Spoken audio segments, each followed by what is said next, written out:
أعوذ بالله من الشيطان الرجيم بسم الله الرحمن الرحيم فقال ربكم ادعوني أستجب لكم آمين يا رب العالمين الحمد لله رب العالمين الرحمن الرحيم مالك يوم الدين إياك نعبد وإياك نستعين اهدنا الصراط المستقيم صراط الذين أنعمت عليهم غير المغضوب عليهم ولا الضالين آمين اللهم اجمع شامل المسلمين والكريستيان والأمة في مدينة دبعو وسلم دائما مجتمعنا هذا بالسلم والأمن والتقدم في بلدنا هذا آمين يا رب العالمين ربنا لا تزغ قلوبنا بعد إذ هديتنا وهب لنا من لدنك رحمة إنك أنت الوهاب ربنا إنك أنت الوهاب ربنا آتنا في الدنيا حسنة وفي الآخرة حسنة وقنا عذاب النار وصلى الله على خير خلقه سيدنا محمد وعلى آله وصحبه وسلم سبحان ربك رب العزة عما يصفون وسلام على المرسلين والحمد لله رب العالمين آمين يا رب العالمين.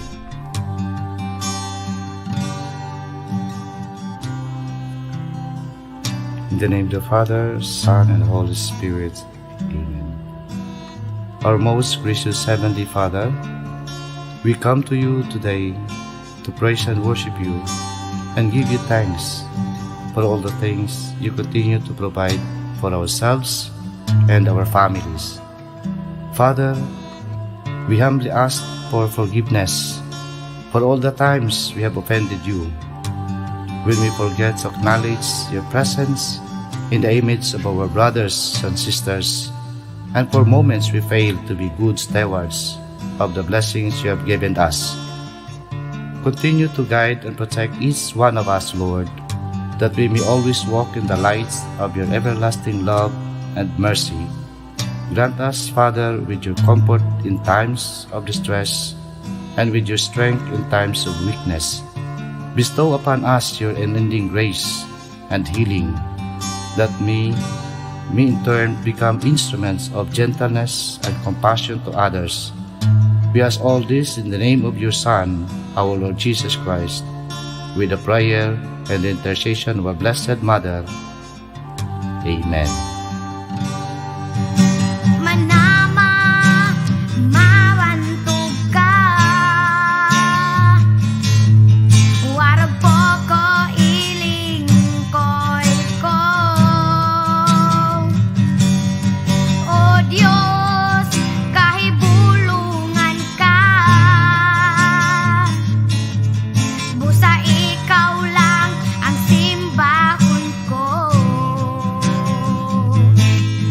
Busa ikaw lang ang alaga.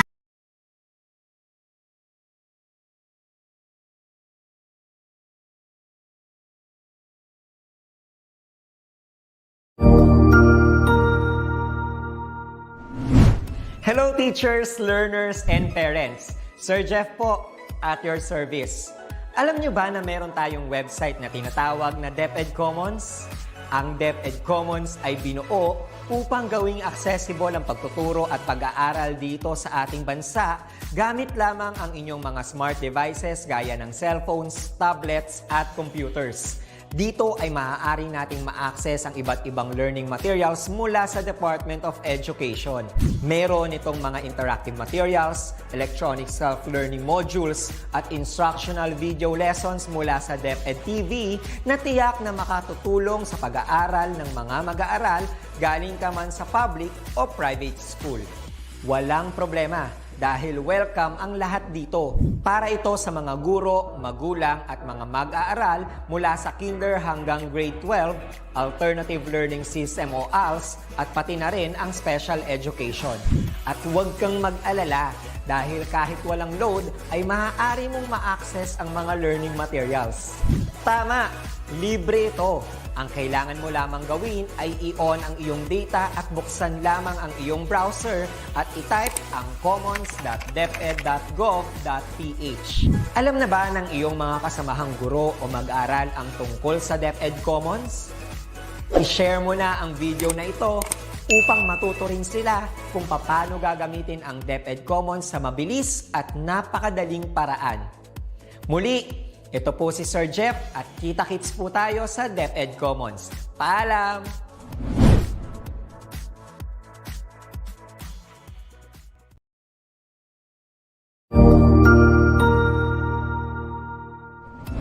Magandang araw, Sir Wilbur po, at your service.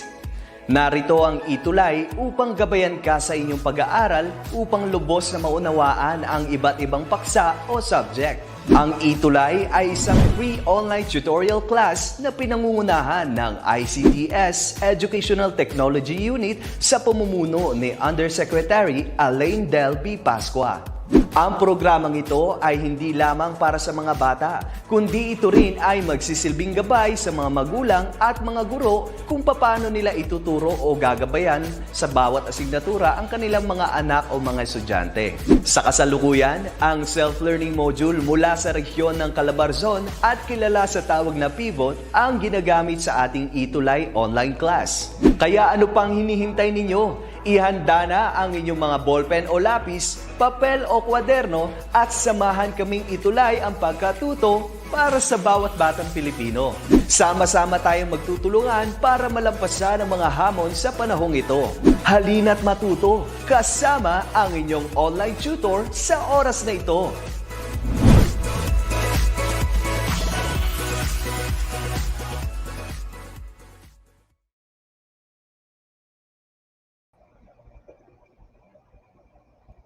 Hello mga bata, kumusta kayong lahat today? So I'm Tutor Marilis. Tara, samahan niyo ako sa isang oras nating pagtatalakay ng Physical Education 8.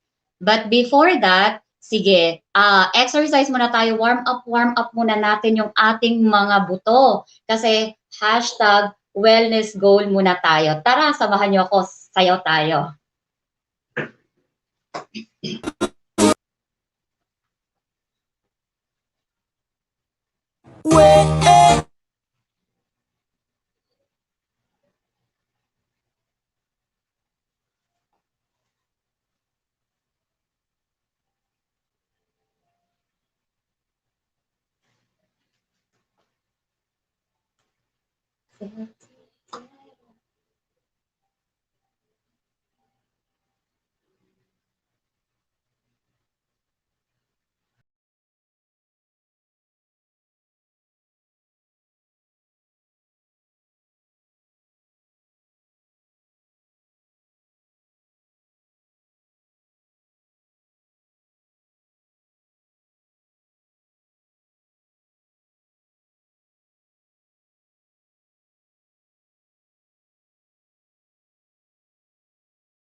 Hi, Ma'am Marilis. We apologize for the technical problem. Sige po, Ma'am Marilis.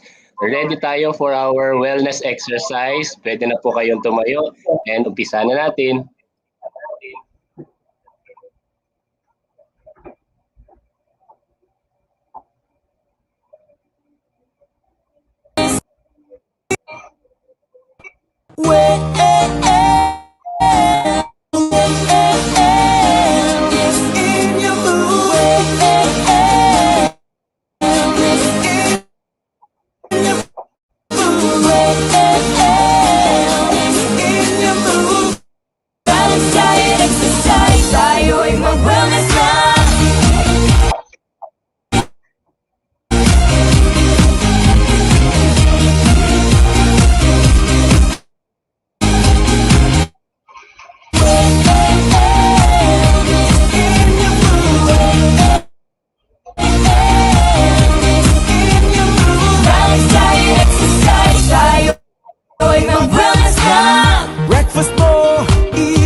hop. Wellness in your groove. Eat right, drink right. Wellness in your food. Hop up, wiggle and pop. Balance your food, balance your life. Tayo'y mag-wellness na.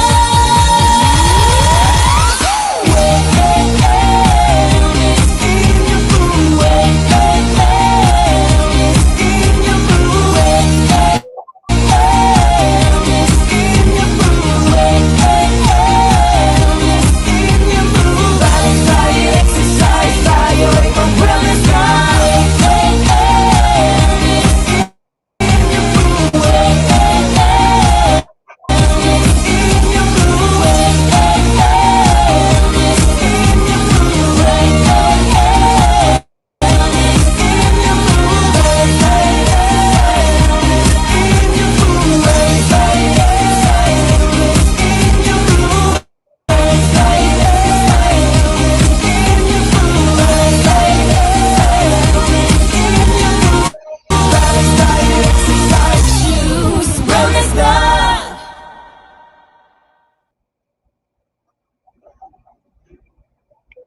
So, ayan.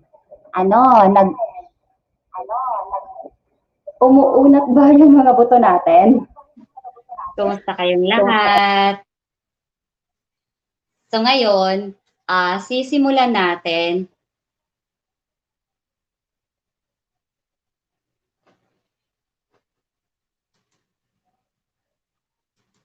ang ating talakayan. So, but before that, nakakahingal siya. Kahit ganun lang yun. So, but before natin simulan ang ating talakayan, hinga muna tayo. Isa, inhale. Exhale, ha! Inhale. Exhale, ha! Isa pa. Inhale. Exhale, ha! O, so sana, okay na po.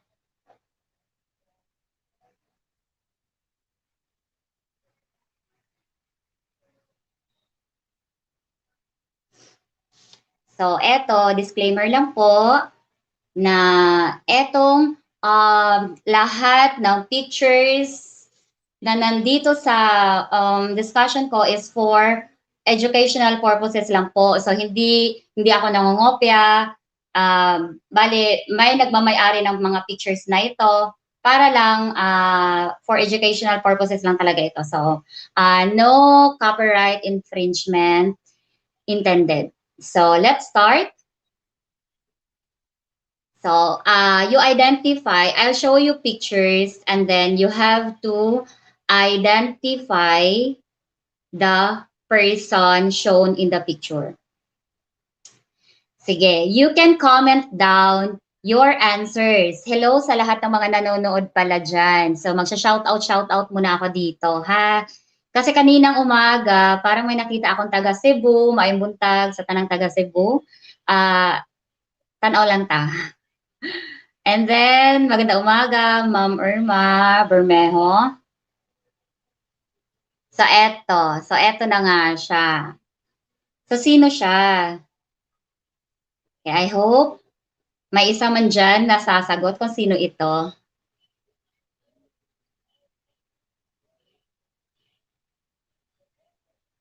Okay, next.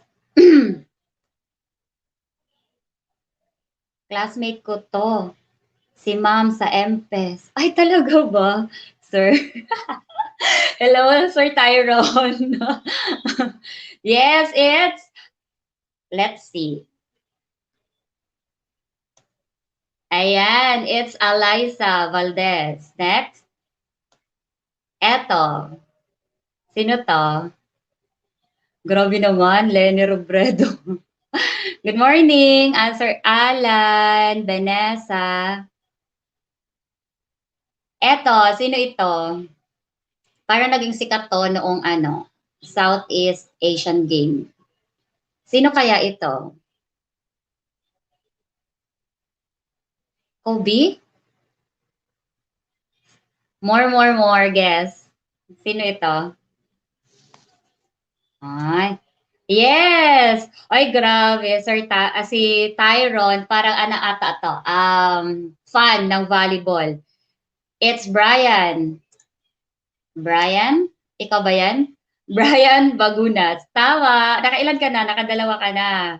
And si Jenny. Hi, hello. Ayan. Parang nakadalawa ka na din. Sige. May prize kayo sa akin. Okay, next. Eto. Sino yan? Isa pa. Last na lang to.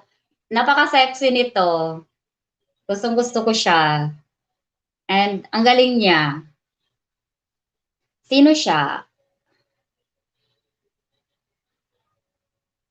Si?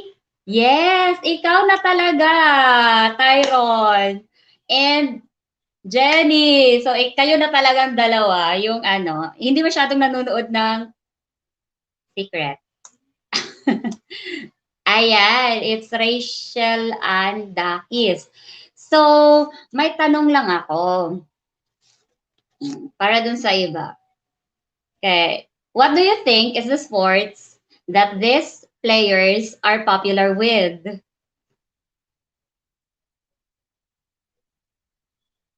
What is the sports that these players are popular with? Ano sila? Feeling ko, secret. Ano ba sila? They are popular in their what? Yes, it's volleyball. May pa-heart pa. Yes. So, who can tell me how volleyball started? Wow, they are professional volleyball players. Tama. So, how the volleyball started? Baka may nakakaalam dito. Tulungan niyo ako para tuklasin kung paano nagsimula ang volleyball. Ay, ang daming Bernal, si Beth, si Amy. Ayan. Tama yung mga sagot nyo. So, kailan kaya nagsimula? Paano nagsimula? Who invented volleyball? Yan yung pag-aaralan natin ngayon. So, titingnan natin yung nature and background ng volleyball. And then, some of the skills. So, relax lang tayo because you will be learning the skills on the next meetings. But today, I will just be introducing to you the different skills. Okay, so chill.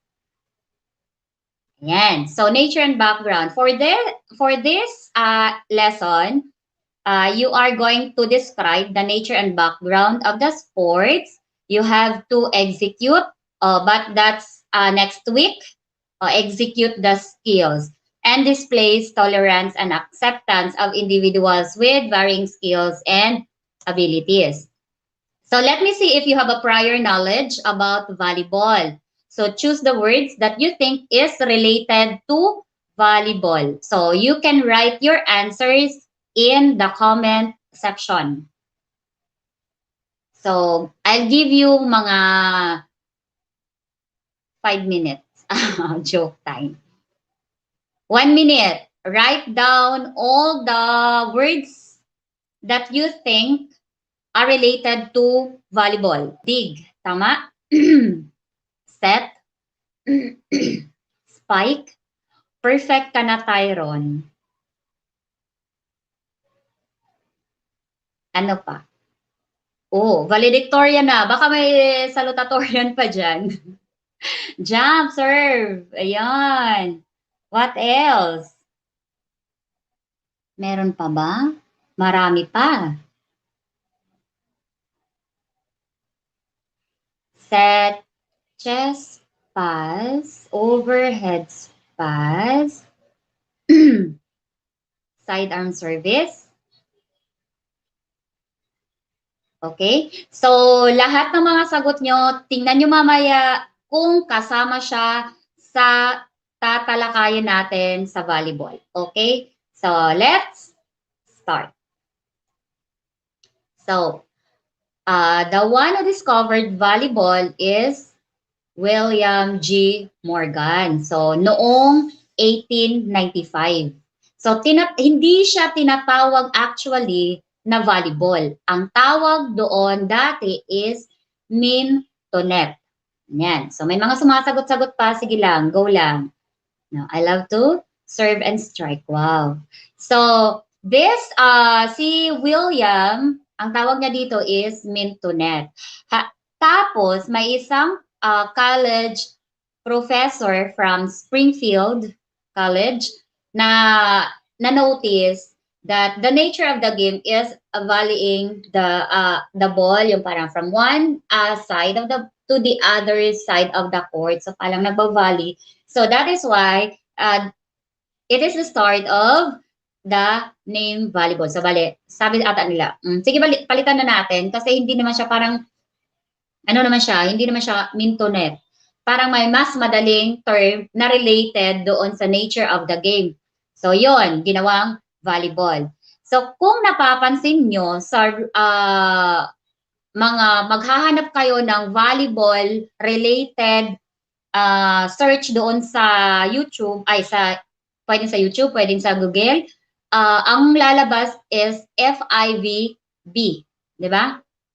Kasi siya yung governing body ng volleyball. Just like basketball ko, for example. So saan kinukuha ay yung mga rules, di ba? Minsan sa FIBA, ganyan. So sila yung nagbibigay ng mga rules. For volleyball, it's FIVB or the Federation International de Volleyball. So yon. So it was founded 1947. But before 1947, do you know that volleyball is already played in the Philippines? Alam niyo ba yon? Oo. Kailan nag-umpisa ang volleyball sa Philippines? That was during the American regime. Kailan yon? 1910. And Filipinos have great contributions in the volleyball game. Ano-ano kaya ito? Sa tingin nyo, alin doon ang contribution ng mga Filipinos sa volleyball game? Sige nga, let me see. Baka meron kayong mga counting background, nasabi ng lolo't lola ninyo, kung ano ba yung mga contribution ng mga Filipinos. O meron pala contribution ng mga Filipino, yes. Ang laki ng contribution ng Filipinos dito sa improvement ng volleyball game. Walang nakakaalam, so ako na lang. So, ang Filipino ay contribute doon sa tinatawag nating hanggang 3 touches lang. Tyron.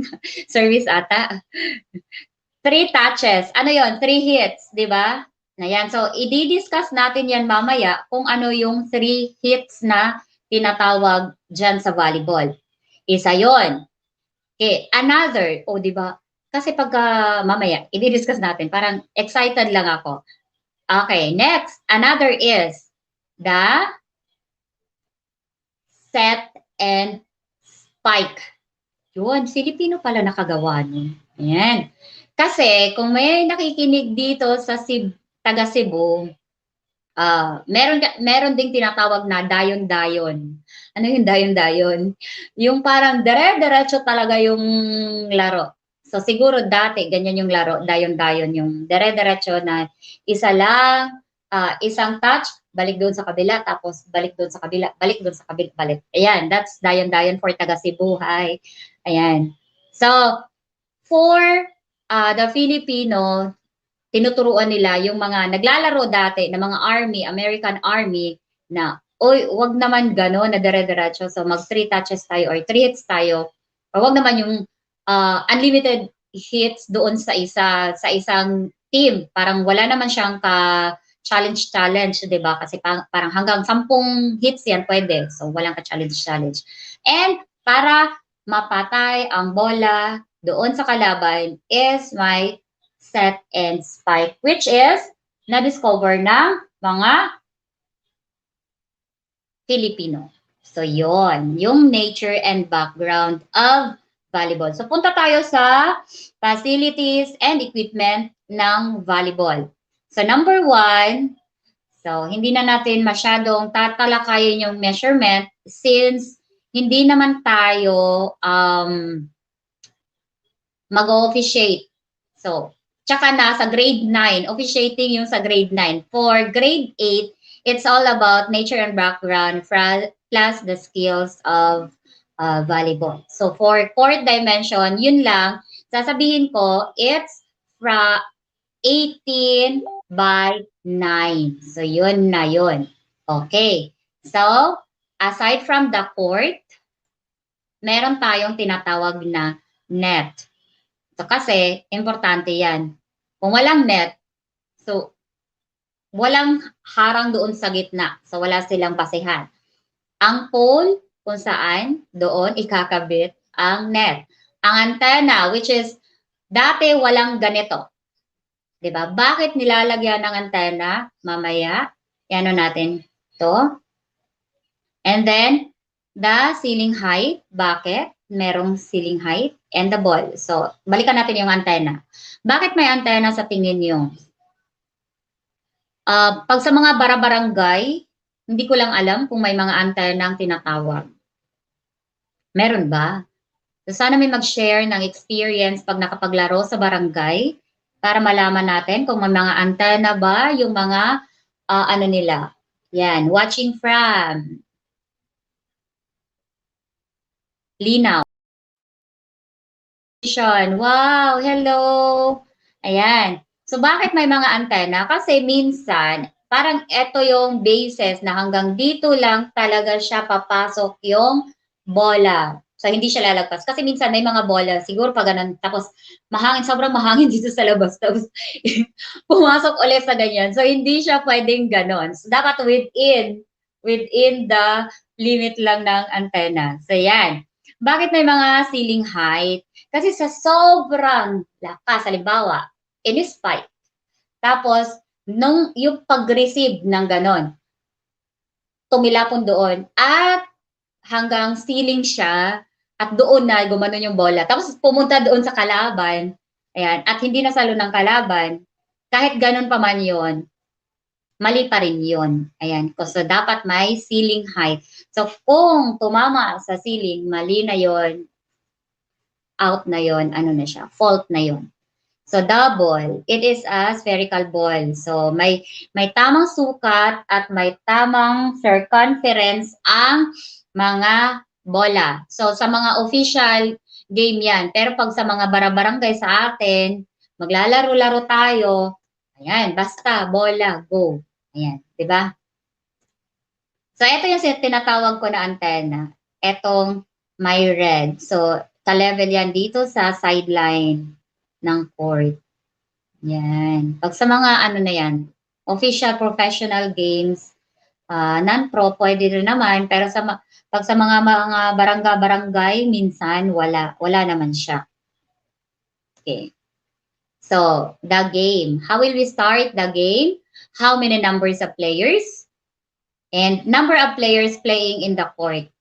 Okay. Sinong nakakaalam? Ilan? How will we start the game? Doon tayo. Paano sisimulan ang larong volleyball? Paano nga ba? Anyone? Nawawala ang aking mga viewers. So, ang larong volleyball ay sisimulan natin with the service. Ayan. So, kanina, nakikita nyo doon sa box na may mga word na service, kasama yon sa volleyball.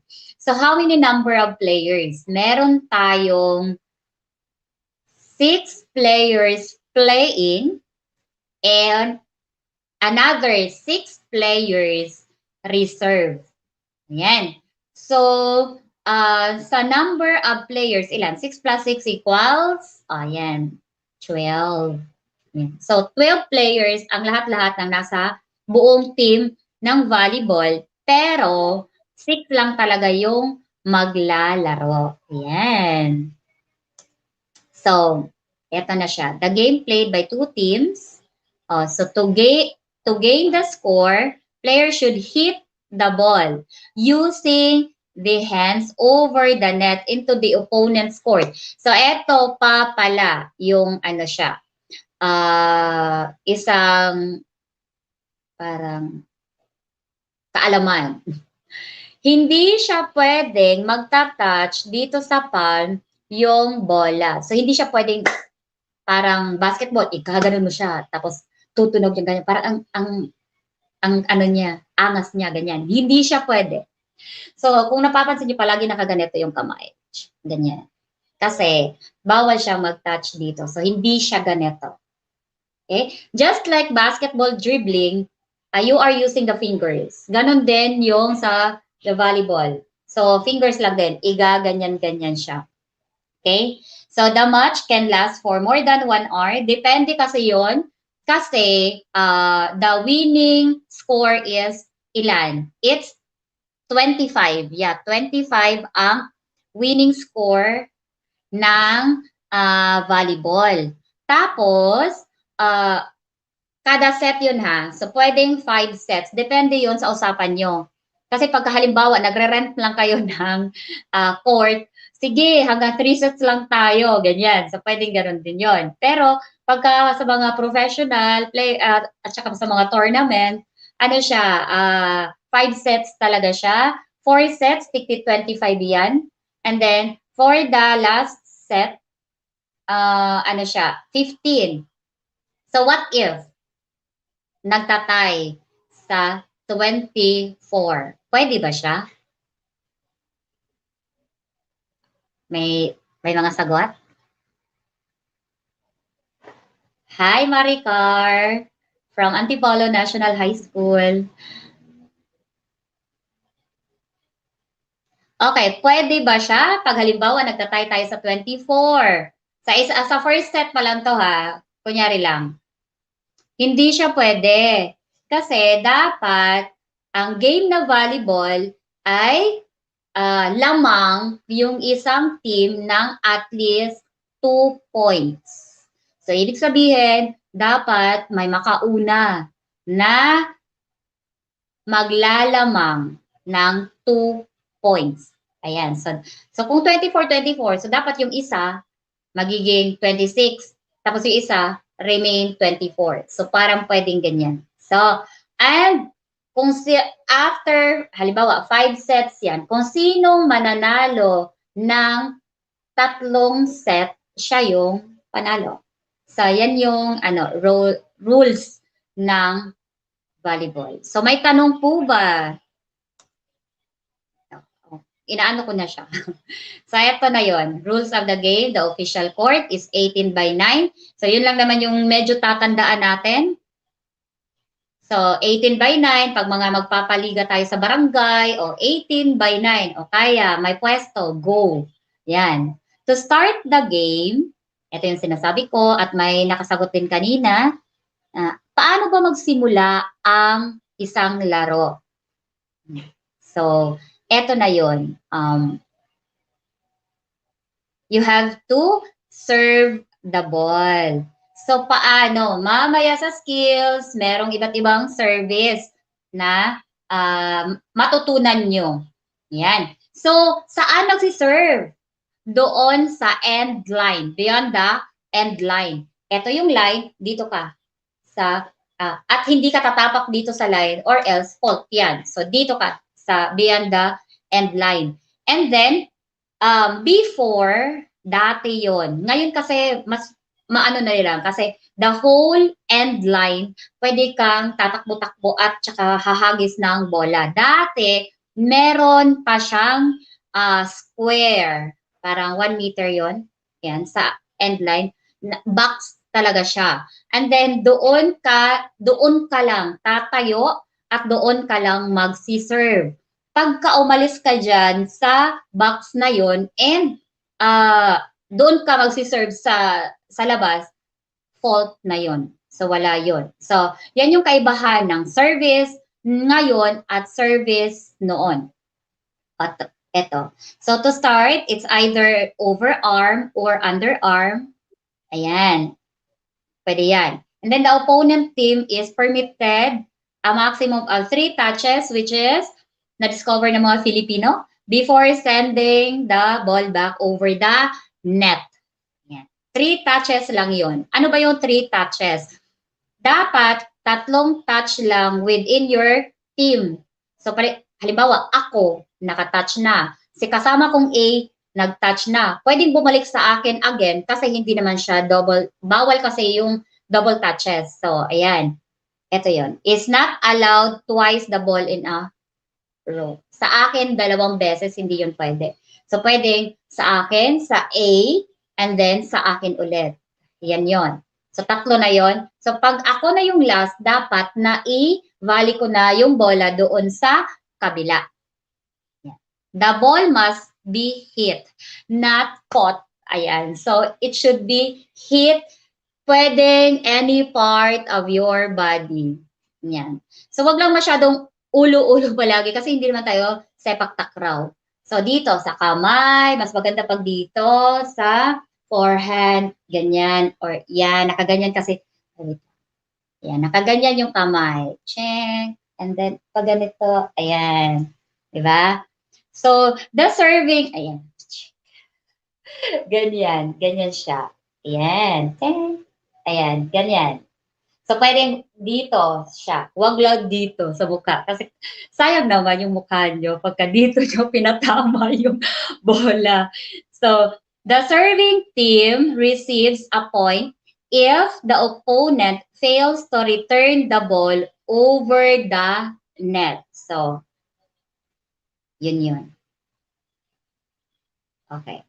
So, when the team wins the point, then they go to serve. So sila na yon. Pag halimbawa, doon sa kabila, nag-dead ang ball, so yung team nila yung magsiserve. So paano naman? May rules ulit to. So sana makapag-discuss din ako ng sa grade 9 kasi ang ganda ng mga sa rules. Okay, so every time a team wins the serve over the other team, the players rotate their position in the court. So 6 magro-rotate sila clockwise. Ayan. So, halimbawa, ako yung magsiserve ngayon. Dito sa right ko, merong isa. So, sa susunod na time na nasa amin na yung bola, hindi na ako yung magsiserve. Pupunta na ako doon sa harapan. Then, etong katabi ko naman, yung pupunta dito sa position ko and siya naman yung magsiserve. So, hindi pwede, kasi ikaw yung pinakamagaling na server, ikaw na forever. So, walang forever po kasi po siya, iikot po talaga yung service. So, kayong lahat ay magsiserve. So, bilisan na natin kasi malapit na yung oras. So, any question about the nature and background of volleyball? Meron bang tanong? Okay. Sige, basa muna tayo ng mga tanong. Baka may mga tanong dito. I love playing volleyball, especially serving. Wow! Hello, Anne Lunial. Ayan, watching from Alegria. Saang Alegria yan? Sa Cebu ba yan? Hello, everyone. Hanap pa kayo ng mga Cebuano dyan. Maganda tayo. Ayan. So, bilis-bilisan na natin para matapos na tayo. And then, see you again sa kasi basta ang ganda. Ang ganda lang dito. Yan. So, before we start the next session, I want everyone to prepare a ball kasi nga, kailangan nating practicein ng konting-konting bonggang-bonggang mga different skills ng volleyball.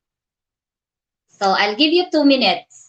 So, while waiting, exercise muna tayo for 2 minutes. Go. Sana yung exercise natin. So, pwedeng ganyan. Ano muna tayo? Stretching. 1, 2, 3, 4, 5, 6, 7, 8. 8, 7, 6, 5, 4, 3, 2, 1. Bilisan lang natin yung exercise natin kasi ano siya? 1, 2, 3, 4, 5, 6, 7, 8. 8, 7, 6, 5, 4, 3, 2, 1.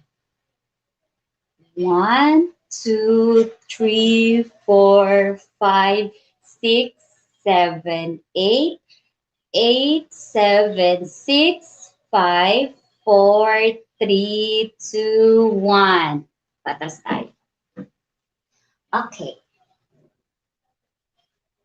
1, 2, 3, 4, 5, 6, 7, 8. 8, 7, 6, 5, 4, 3, 2, 1. 2, 3, 4, 5, 6, 7, 8. 8, 7, 6, 5, 4, 3, 2, 1. 1, 2, 3, 4, 5, 6, 7, 8. 7, 6, 5, 4, 3, 2, 1.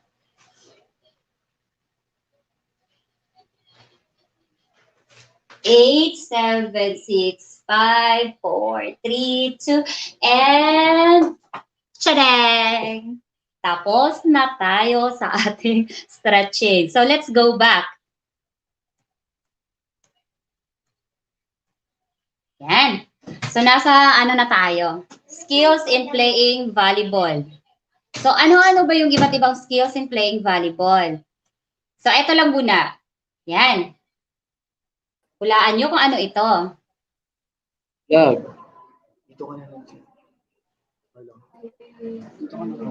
Hello Marlies, ayan, syempre, naghanda tayo ng mga magagaling natin mga volleyball players para Ayan. sila mismo ang magdedemo. Oo. So eto, Sige po. dire-diretso na tayo. This is passing. Kasi may magde-demo. Ay, na-excite ako bigla. Yan. So ito yung mga iba't ibang skills. So number 1 is serving. So to serve the ball, you hold the ball in one hand. And then swing the right arm backward. And then, so dito muna tayo. Strikes the ball from the bottom with a fist. Nasaan na yung taga-demo ko? Wala na. So dito muna tayo. Mukhang umikot. Umikot o naghahang. So eto na lang. So ganito. Wala kasi akong bola. Yung bola ko, kakabili ko lang kahapon. Ibabalik ko yun. May butas, nakakaloka. Ayan, so ganito. Hold the ball, and then, so parang ganito siya. So, eto yung bola kung may butas. So, dito siya. Ayan. Hold the ball with your one hand, and then, yan. Dito sa baba, kasi nga, underhand serve siya. So, wag mag-alala kasi next week, meron pa ulit tayong lahat gagawa nito. Ayan, check, ganyan. So, this is underhand. Okay. So, next, dito tayo. Nawala yung backup ko. Overhand serve naman. The player should toss the ball above and then tsaka siya titirahin ng gano'n. Check, check, ganyan. So, ito. So, and tira. So, hindi mo siya sasaluin bago titirahin, ha? So, dapat naka-cheng, ganyan, bago ganon. Okay? Next, side arm serve. Ito yung mga, kalimitan ginagamit ko kasi hindi ako marunong. To serve, the player should draw the right arm from the back and then swing sa side. Kasi sinasabing side. So, from here, ganyan. O, nakikita nyo yung kamay ko. And, dito. And then, pag ganyan lang siya. And, so, side. Side. Ayan. So, that is side service. So, passing. This is the most important skill in volleyball. So if the player can't pass the ball after the serve, then the team can't make a point. So ito yung sinasabi ko na dapat nakaganito. Kasi maganda yung passing pag maganda yung tama ng bola dito sa kamay nyo. Yan. Magdidrill kayo. Yun yung assignment nyo. How to pass the ball. So yun na yun. Ready, position, and then yung 4 fingers, perpendicular, and the thumbs are parallel to each other. Okay, digging. Mahirap to, kailangan to ng practice kasi kailangan yung gumulong-gulong doon sa sa floor kung sakali. Kasi it is a defensive maneuver during the attack or spike. So hindi naman ganun yung kadali, di ba? So, kailangan talaga siyang pag-aralan, ganyan. I tried that one. Nagbabounce lang talaga ako. Ayan. Next, setting. Ito naman yung before mag-spike, mag-set. So, it is a tactical skill that the player receive the ball and direct it to the player. Madali lang ang nito, parang kung paano siya matutunan yung setting. Gawin natin yan next meeting. I'm so excited. Ang dami natin gagawin. And then, spiking. So, mapalad, anak sila ng Diyos pag marunong silang mag-spike. It is an act of slamming the ball, downward motion, across the net to the opponent's court. Ayan. So, marami tayong nakikita mga volleyball players. Isa na doon yung mga pinakita ko kanina na talagang ang gagaling nila mag-spike. Pero, kailangan siya ng time bago natin magawa yon. Kasi hindi naman siya agad-agad natutunan, di ba? And blocking. Yan. Ginagawa to ng mga players na nasa harapan. So, hindi pwedeng mag-block yung nasa back players. Ayan. So, again, gaganon siya. Mahirap din yon kasi iwa-wide daw yung mga ganito talaga. So, ganyan, dapat sobrang wide ng mga nyo para hindi lulusot yung bola. So, yan yon. So, hindi po ako yan yung blocking. Dapat sobrang wide. Okay, for output number 1, so hindi ko na to ipapagawa. So, dito na lang ako. Output number 2, in preparation for our next meetings, activity. You have to do output number 2. Kasi ito yung parang drill para matutunan natin yung passing. Okay? So for output number 2, for 2 minutes without letting the ball fall on the ground. So count how many hits you can have. Hi, ma'am. So, pwedeng, ayun, don't quit. Ma'am. Ayan na. May nagde-demo na. Ayun na, Two. nandiyan na sila. So, nang dinidemo nila? Ayan. Sir, muna, yung, para sa po, natin? Sa output number 2, pwede po? Pwede. Output number 2. Passing? Yung i-hit lang dito. I-hit Sa lang forearm. Sa forearm. Hit sa forearm. Solo lang, solo. Yung parang magsiset lang po. Magsiset. Solo lang. Yan. So, ganyan lang yung gagawin nyo, guys. Tapos, sisend ko mamaya yung FB, messenger ko, para pwede nyo ipasa sa akin kung gusto nyo ma-feature dito sa, pagtuturo ko next week. Kasi ipapakita ko yung nyo. Okay? Sige. Ayan, thank you mga sir. Yan. So, yun na nga. Dito, wait lang. Yan ako.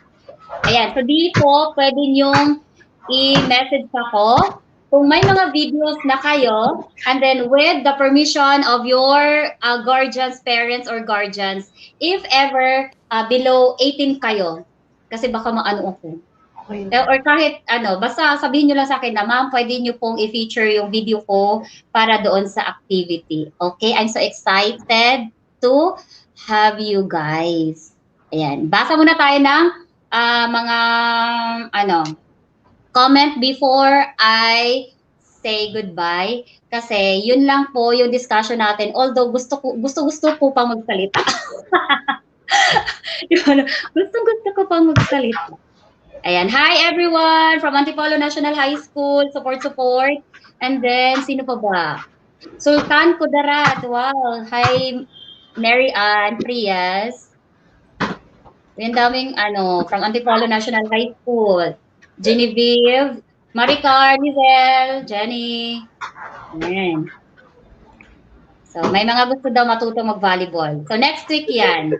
Okay, sige. Bye-bye. Anong i-describe ko? Okay, sige, sir. Okay, dito. Pakita mo lang ulit, sir. Passing. Yung sa passing. Yan.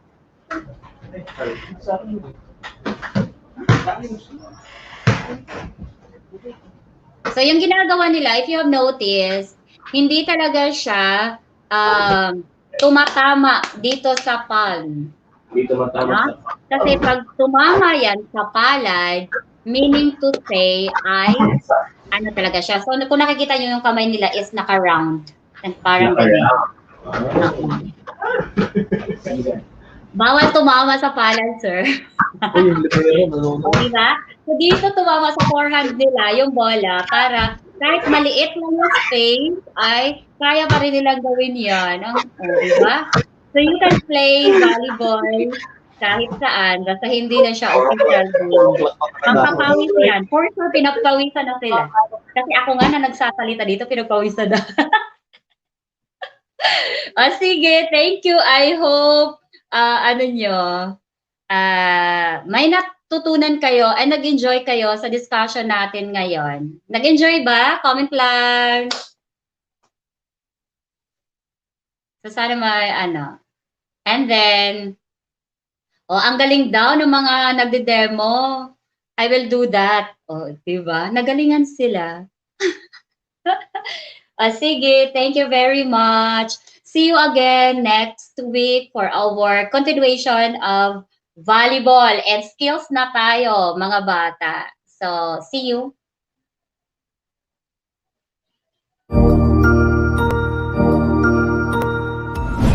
Sigurado ako na marami ka na namang natutuhan sa ating ETULay tutorial session ngayong araw. Ito ay hindi lamang para sa ating mga mag-aaral, kundi pati rin sa ating mga minamahal na guro at mga magulang na kaagapay natin para maituloy ang pagkatuto sa kabila ng nararanasang pandemya. Patuloy ding sumubaybay sa DepEd TV para sa mga araling ginawang video episodes. Mapapanood ito mula Lunes hanggang Sabado, alas 7 ng umaga hanggang alas 7 ng gabi sa inyong mga telebisyon. Abangan bukas mula 1:00 ng tanghali ang iba pang aralin sa ating ETULay free online tutorial session sa mathematics. I-like and subscribe at manatiling nakasubaybay sa ating ETULay tutorial session sa DepEd Edtech Unit FB page at Educational Technology Unit channel sa YouTube at sa DepEd Tayo at DepEd Philippine social media accounts. Paalam!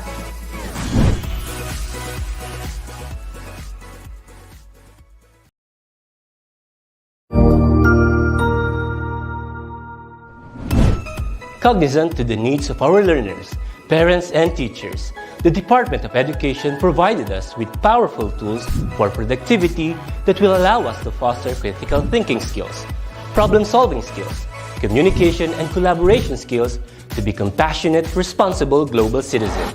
Join us and discover new ideas in our series of professional development training program with the ICTS Edtech Unit and Microsoft Education Philippines. Together, we will equip our learners and empower our fellow educators for a dynamic future. Para sa bata, para sa bayan, at para sa guro. Sulong Edukalidad.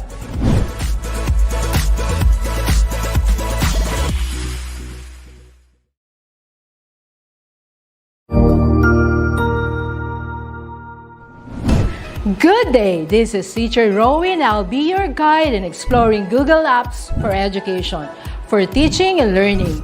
In Google for Education, teachers can connect and collaborate easily while staying on task. It gives teachers the freedom to spend more time personalizing the learning experience and less time managing it. Students can learn essential skills such as 21st century problem solving, which they can use it in their future careers.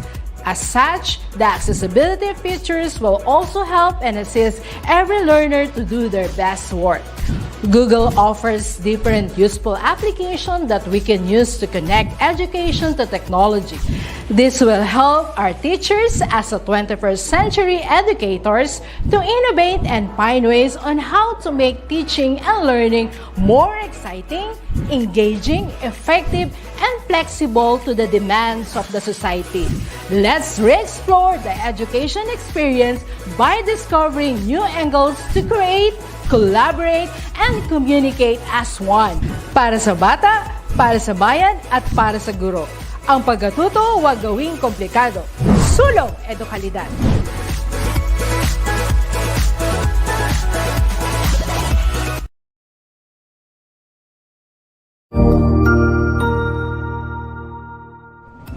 Magandang araw, Sir Wilbur po, at your service. Narito ang ETULay upang gabayan ka sa inyong pag-aaral upang lubos na maunawaan ang iba't ibang paksa o subject.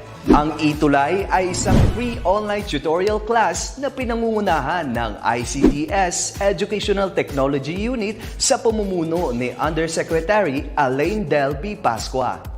Ang programang ito ay hindi lamang para sa mga bata, kundi ito rin ay magsisilbing gabay sa mga magulang at mga guro kung paano nila ituturo o gagabayan sa bawat asignatura ang kanilang mga anak o mga estudyante. Sa kasalukuyan, ang self-learning module mula sa rehiyon ng Calabarzon at kilala sa tawag na pivot ang ginagamit sa ating ETULay online class. Kaya ano pang hinihintay ninyo? Ihanda na ang inyong mga ballpen o lapis, papel o kwaderno at samahan kaming itulay ang pagkatuto para sa bawat batang Pilipino. Sama-sama tayong magtutulungan para malampasan ang mga hamon sa panahong ito. Halina't matuto kasama ang inyong online tutor sa oras na ito.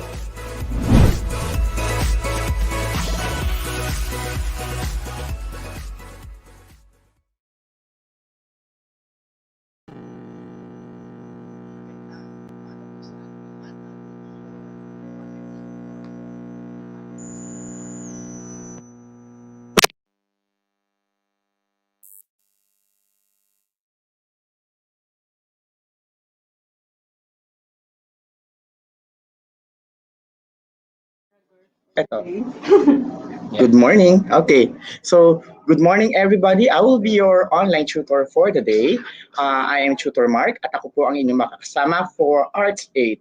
And this will be very exciting because this session will be kind of different. Mamaya ay magkakaroon tayo ng hands-on activity. But we are going to use the self-learning module for Calabarzon, which is definitely pivot. At yung gagamitin para po maituro sa inyo yung week 6 lesson. So, allow me to share first my screen. Kaya sa mga mag-aaral ng grade 8, so please get ready.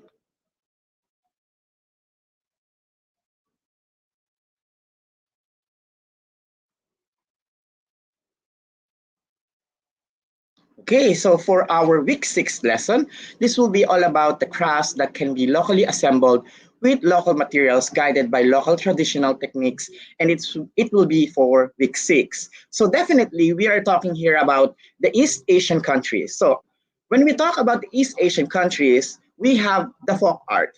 At kapag sinabi nating mga bata na folk art, ito yung the traditional way kung paano ginagawa yung work of art na yon. At ito ay kasalukuyang makikita pa rin. At masasabi natin na yung mga East Asian countries na ito, it is still evident into their tradition up to this time. So it is created with materials that are naturally found within the locality. So ibig sabihin mga bata, mga mag-aaral, na ang mga kagamitan na ginagamit dito ay nakikita lamang sa paligid. Bukod po doon, they appreciate nature so much. Karamihan sa kanilang work of arts, kaya nga folk art, ito po ay nakapaloob sa kanilang mga sayaw, sa kanilang ipinipinta, sa kanilang mga iginuguhit, maging sa kanilang mga awitin. To have a full grasp of it, we are going to identify 3 countries here: China, Japan, and the Korean Peninsula. Kasi meron tayong dalawa, meron tayong North Korea and South Korea. These East Asian countries actually form part a very big tradition, especially when we talk about the arts. At hanggang sa kasalukuyan ay kitang-kita yan. Hindi ibig sabihin na folk art ay hindi siya mahalaga. Folk art means it's really a good material na nakikita natin kung paano ba tumakbo yung history dahil dito sumasalamin ang kanilang kasaysayan.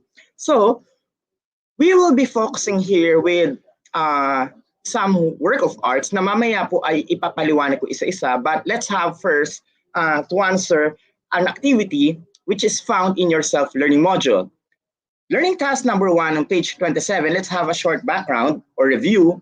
I want you to identify and describe the technique applied in the artworks below. So, yung number 1 natin, ito po ay isang klase ng woodblock printing. Okay? So, yan po ay makikita ninyo sa inyong previous lesson. Sa woodblock printing, ginagamit nila dito o in-appreciate kung ano ba ang nakikita nila sa nature. And most of the materials unto this time ay kakikitaan natin gaya ng paglalarawan sa mga mountains, sa mga dagat, at ito yung nakikita sa mga wall paintings, karamihan sa mga Chinese or even in the tradition ng mga East Asian countries. Number 2, which is very famous, the Jingqilian Po, ito po ay isang tinatawag natin na Peking opera. Ito po yung pagtatanghal kung saan yung ay nilalagyan nila ng kakaibang makeup at hindi siya yung katulad ng makeup na nakikita natin. Medyo kakaiba talaga siya. Mamaya ipapakita ko yung halimbawa nun. At ito ay itinatanghal. This reflects the Chinese tradition at ito po yung tinatanghal sa mga plays, sa kasalukuyan. But in the recent time, in the ancient times, ito po ay ginagamit na panlilibang, especially do sa mga monarchies o yung mga nakakataas sa panahon ng mga Chinese, okay? In the Chinese tradition. And then number 3, we have the Kirie, okay? Ito po yung tinatawag natin na art of paper cutting ng bansang Japan. So, allow me to share to you a short video. Ito po yung video na halimbawa po nung Peking opera. So as you could see, hindi siya kagaya ng makeup na nakikita natin, the usual, masyadong makapal, matingkad ang kanilang makeup, at itinatanghal ito sa isang stage, kaya nga opera. And you will see here yung tinatawag natin na artistry, yung kung paano ba ang Chinese tradition and culture, na hanggang sa kasalukuyan ay mapapanood pa rin po. Kaya, especially those who have a Chinese blood, na-appreciate talaga yung ganitong klase ng tradition. Ayan. At nakakatuwa dahil ito po ay kabahagi ng tinatawag natin na folk art. Okay? Now, aside from that, we will now focus onto the art called paper folding. Every folk art artist has been inspired by the values of simplicity. Ganito po ang origin ng art pag tinukoy natin ang East Asian countries. Napakasimple. Pero kahit na siya ay simple, kayo ay mamamangha dahil ang kanilang ipinapakita talaga ay kakaiba. Sa pamamagitan ng simpleng bagay, kagaya ng papel, they can have an art for it. Kagaya nga nung create from Japan, the art of paper cutting, na kung saan kahit na simpleng kagamitan, nakakalikha sila ng magagandang bagay. And continuously, this tradition is passed on at makikita pa rin natin hanggang sa kasalukuyan. Now, way back in 1490, meron po tayong isang kilalang tao, ang pangalan niya ay Johannes de Sacrobosco. Siya po ay nag-illustrate doon po sa tinatawag natin na Tractatus de Sapere Mundi, na kung saan in-illustrate niya yung tinatawag natin na picture ng isang paper boat. Bakit po ginagamit natin yung term na paper? Kasi po sa sinaunang art ng East Asian countries, the paper art is very important. At na-discuss nga or nandun sa inyong mga previous module na nakalagay, isa na doon yung bansang Japan na meron tayong tinatawag na paper cutting. Now, we will focus on paper folding. When we talk about paper folding, isa sa nagpauso dyan ay ang bansang China na meron tayong tinatawag na cheche. So pag sinabi natin cheche, ito po yung papel na ginawa o hinugis na parang gintong ingots na inyo pong nakikita. Ito po, oh. So pag sinabi nating cheche, hindi ito yung gold. Ito yung paper. Pag sinabi natin yan pao, ito po yung gold. Okay? So karamihan ng makikita natin sa mga Chinese, especially doon sa mga may negosyo, nakikita yan because it's all about wealth. Okay? Isa siyang klase ng gold nuggets. At ito sa tradition ng mga Chinese, meaning pag meron ka niyan, meaning ikaw ay nag-absorb ng energy to absorb the great, yung gold, greatness, kasali na dyan syempre yung money or abundance. Ang mga Chinese ay may bahagi ang kanilang tradition na kapag dumating ang isang tradition o festival, gumagawa ng paper folding yung mga bata. Again, I'll repeat ha, Yunpao and Cheche are actually not the same. Pareho ang kanilang itsura pero magkaiba yun ng pinakaanyo. Yung Yunpao, yan po yung ginto mismo na ito yung matigas yan. So pag sinabi natin Yunpao, hindi yan yung papel. Pero pag sinabi natin Cheche, this is the Chinese art of paper folding. I will repeat ha, mga bata, huwag malilito. Pag sinabi natin Yunpao, yan po yung etong ginto na nakikita ninyo onto the right side na parang gold nuggets. At pag sinabi nating cheche, gumagawa ka ng near to that illustration or near to that image at sa pamamagitan nga ng papel. At sabi nga na dito, cheche, it is a folded paper that looks like a gold nuggets or ingots called saisu. So ito po yung mga halimbawa po nun. At gaya ng aking nabanggit, if we have a Chinese art for folding papers, meron niyang counterpart na pinakasikat sa lahat. Yun ang tinatawag natin na origami. When we talk about origami, yung ori ibig sabihin ay folding. At pag sinabi natin kami, meaning paper. At sa araw na ito, kayo ay tuturuan ko kung papaano gumawa ng simpleng origami at tayo ay gagawa po nung yung paper folding. Pero ito ang aking kinakailangan na iutos sa inyo at paghandaan. Ang kinakailangan nyo syempre ay papel. Okay? So webinar director, paki-focus muna sa akin not my presentation. Thank you. Yan. Mga bata o yung mga nanonood, hanap muna kayo ng papel. Okay? Maganda kung may kulay. Kung wala kayong papel ng colored, di kahit white paper, gaya nito, o kahit white paper, okay po yan. Basta papel. Okay, hanap kayo ha. Pagkatapos ninyong maghanap, susunod, dapat meron kayong gunting. Ingat sa paggamit mamaya ng gunting ha. So, kinakailangan may papel at may gunting. Susunod na gamit natin, kinakailangan meron kayong marker. Okay? Bakit kinakailangan ng marker? Kapag starter sa origami, kinakailangan natin ng guide. Kasi kapag hindi tayo naglagay ng guide, baka malito kasi tayo. So, pansamantala, kailangan natin ng guide. So, get a pen or mas maganda kung may kulay, gaya nito. So, tandaan, ano i-ready? Paper, scissors, pair of scissors, at isang pen. Okay? Handa na? Ang gagawin natin, maglalagay muna kami ng isang commercial at pagkatapos ng commercial na ito, magbabalik ako para mag-focus tayo sa paper folding. Hanap muna kayo ng inyong mga kagamitan. Ready? Ilalabas muna ng aming webinar director ang isang commercial and then after that, babalik ako para ituro ang paper folding. Okay? Good.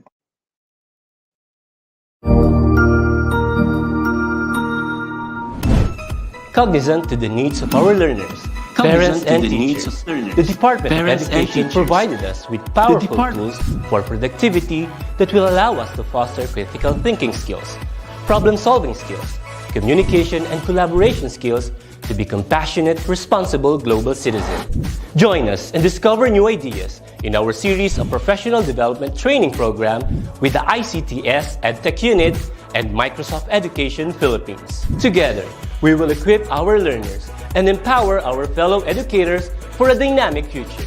Para sa bata, para sa bayan, at para sa guro. Sulong Edukalidad.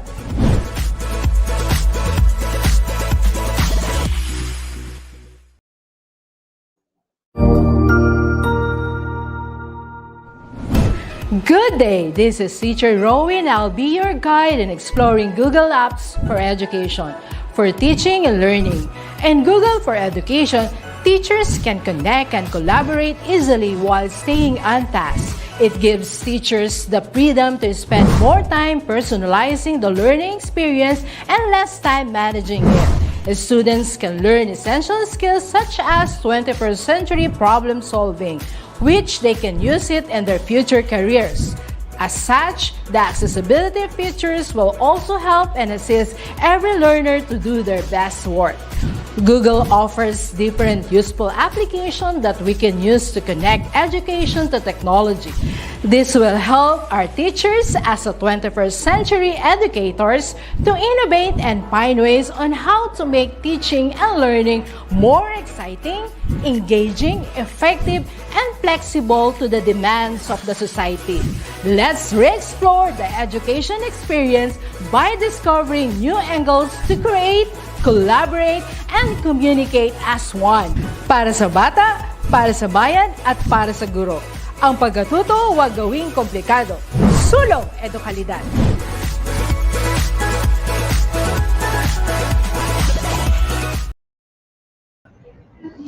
Ayan, mga bata, gaya ng aking nabanggit, kinakailangan ay meron na kayong papel, meron kayong gunting, at meron kayong pen. Ang una ninyong gagawin, tignan maigi i-fold nyo muna yung inyong papel na para kayong makakabuo ng isang square. So, ang gagawin nyo, tutupiin nyo po ito. Pag tupi, kinakailangan isakto ninyo sakto ninyo para siya magiging parang tunuping triangle. Ayan. So, pag tupi ninyo, itong extra rito, yan ang inyong gugupitin. So, gamit ang gunting, gugupitin ninyo itong extra na linyang ito o yung extra na side na nandito. Okay? So, gupitin natin.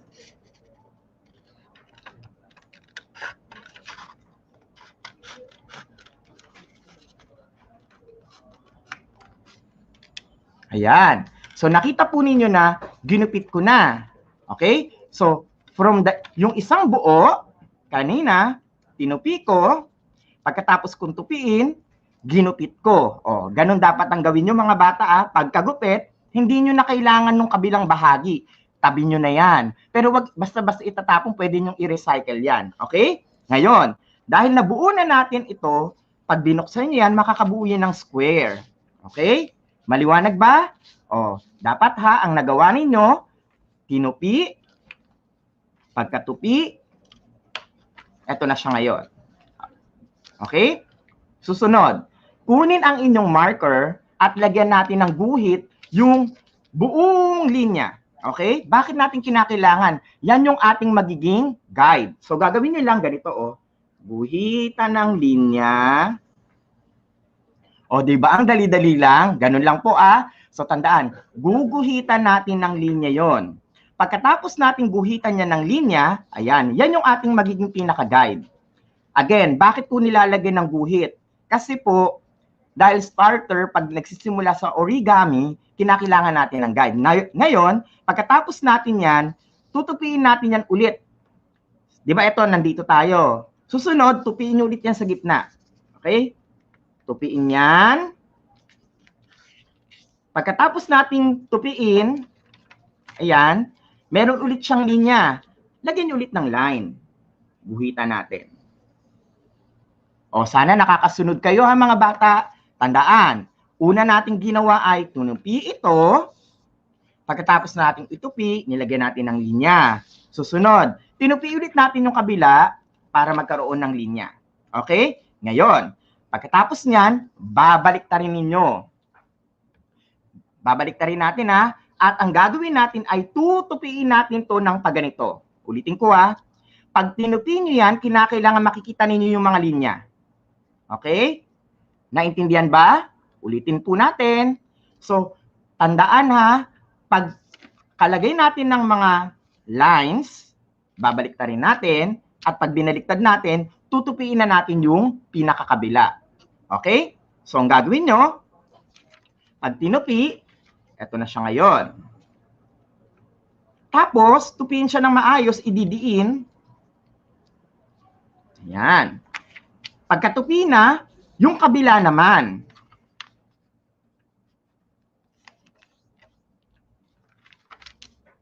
Tapos nun, yung ating bagong tinupi, lalagyan natin ng linya. Tandaan na, naglagay tayo ng linya. Yung susunod, magko-crossover siya dito sa likod, yun naman ang lalagyan natin ng linya. Yung ito, oh. Ayan.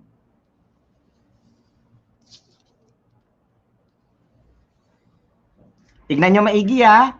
Ito siya. Pag tinalikod ko, nandun naman sa kabila yung line. Uulitin ko, tignan maigi.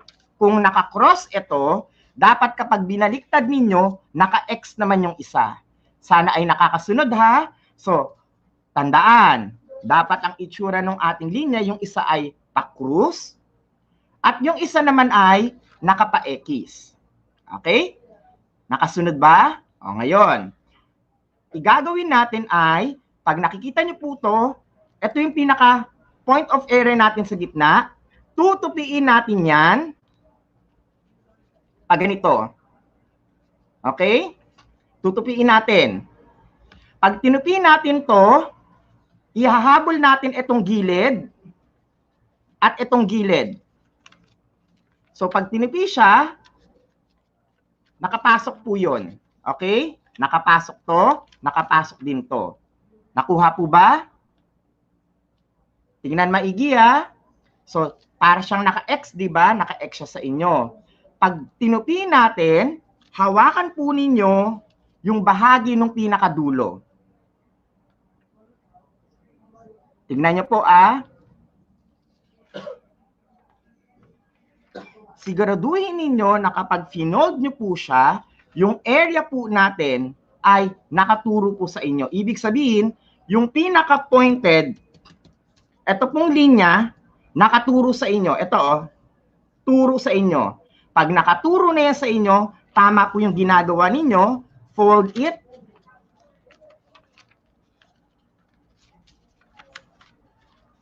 Gagamitin natin yung guide natin na inilagay. Pwede nyo pong gamitin yung nasa ibaba, basta ito ay nakaturo sa inyo. So, fold it like this, papasok sa loob. Okay? Aalalayan ninyo yung pag-fold para po makapasok yan sa loob. Tingnan niyo po gagawin ko.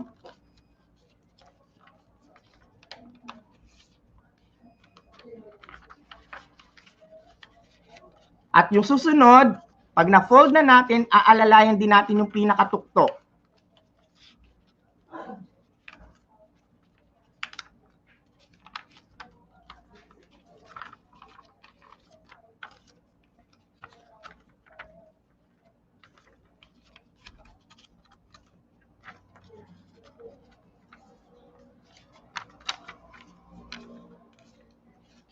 Medyo matigas yung papel ko. Ayan.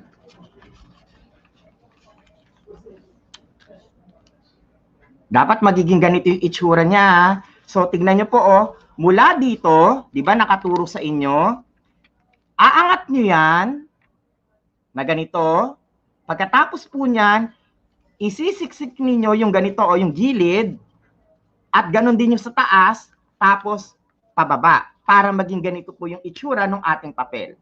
Okay?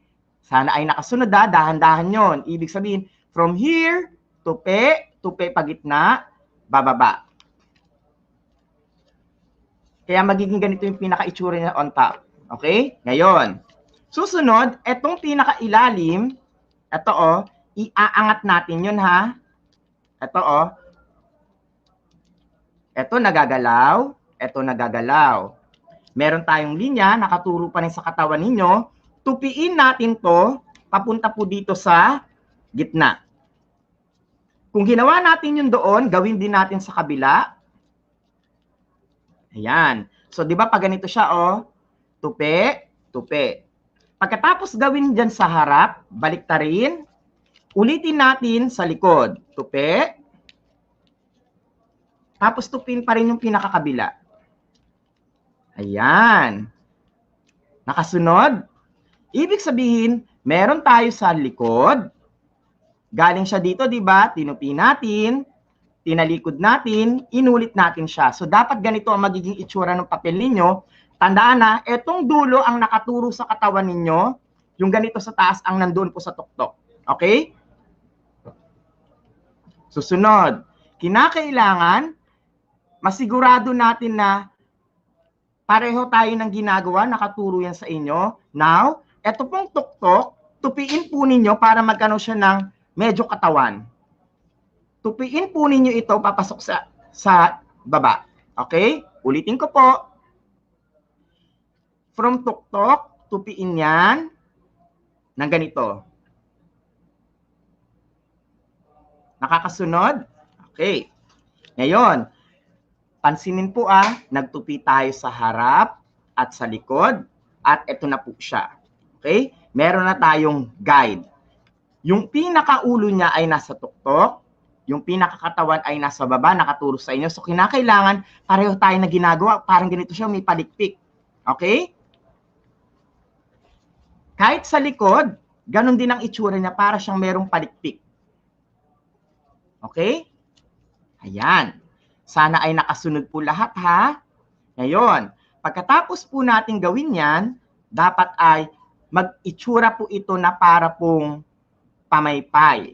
Okay? Paano yung parang pamaypay? Ibubuka natin siya. So, kinakailangan meron siyang parang mga linya rito na nakikita natin. Okay?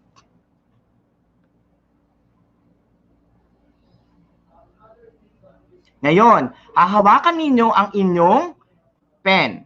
Okay? Bakit natin kinakailangang hawakan ng pen? Lagyan natin ngayon ng linya yung mga guhit.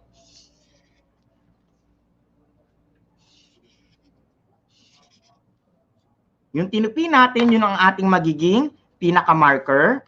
Gagawin din natin hanggang dun sa likod.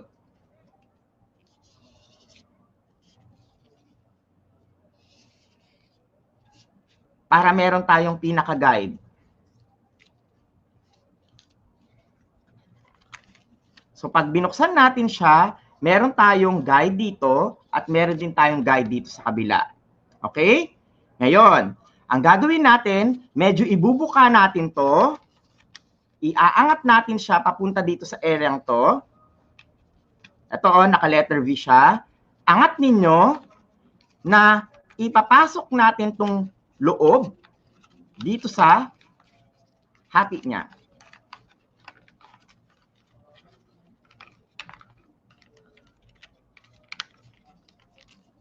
So, ang mangyari, magiging medyo pahaba siya ngayon. Ayan. Ulitin ko. Di ba nandito siya? From here, tutupiin natin siya, nakaganito siya ngayon. Susunod, ulitin natin siya sa likod. Angat natin. Tutupiin natin to. Ayan.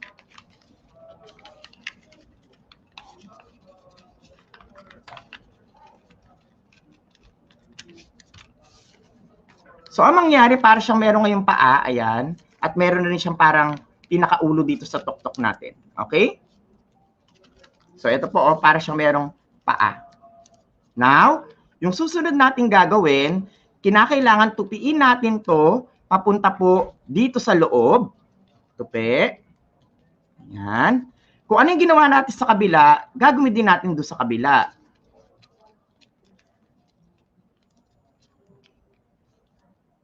Ayan. Kung ano ginawa natin sa harap, ganun din yung gagawin natin sa likod.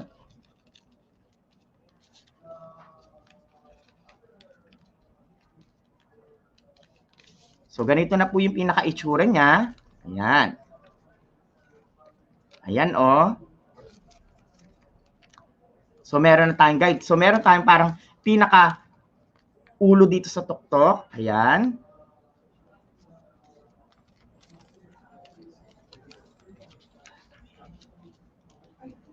Susunod, angat natin to.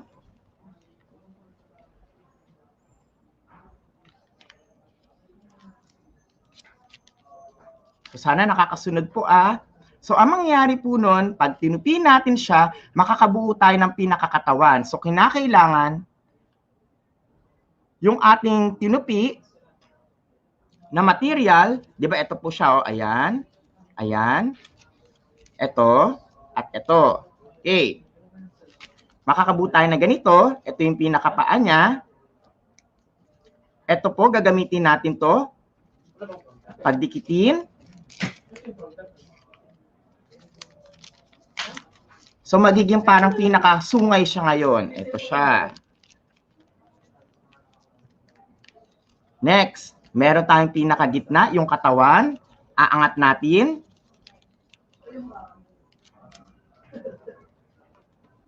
Uulitin natin sa likod. Aangat natin. Yan. So ito na siya ngayon. Kukunin natin yung kabila. Tutupiin natin to. So, tingnan nyo po tinupi ko at tinupi ko. Okay? So, from here, dapat meron kayong parang pinakapaa. Ayan, Ayan. So, eto na siya ngayon. Buo. Okay? Meron pa rin siyang pinakaulo. Sino yung pinakaulo nito? Sino ba gagamit?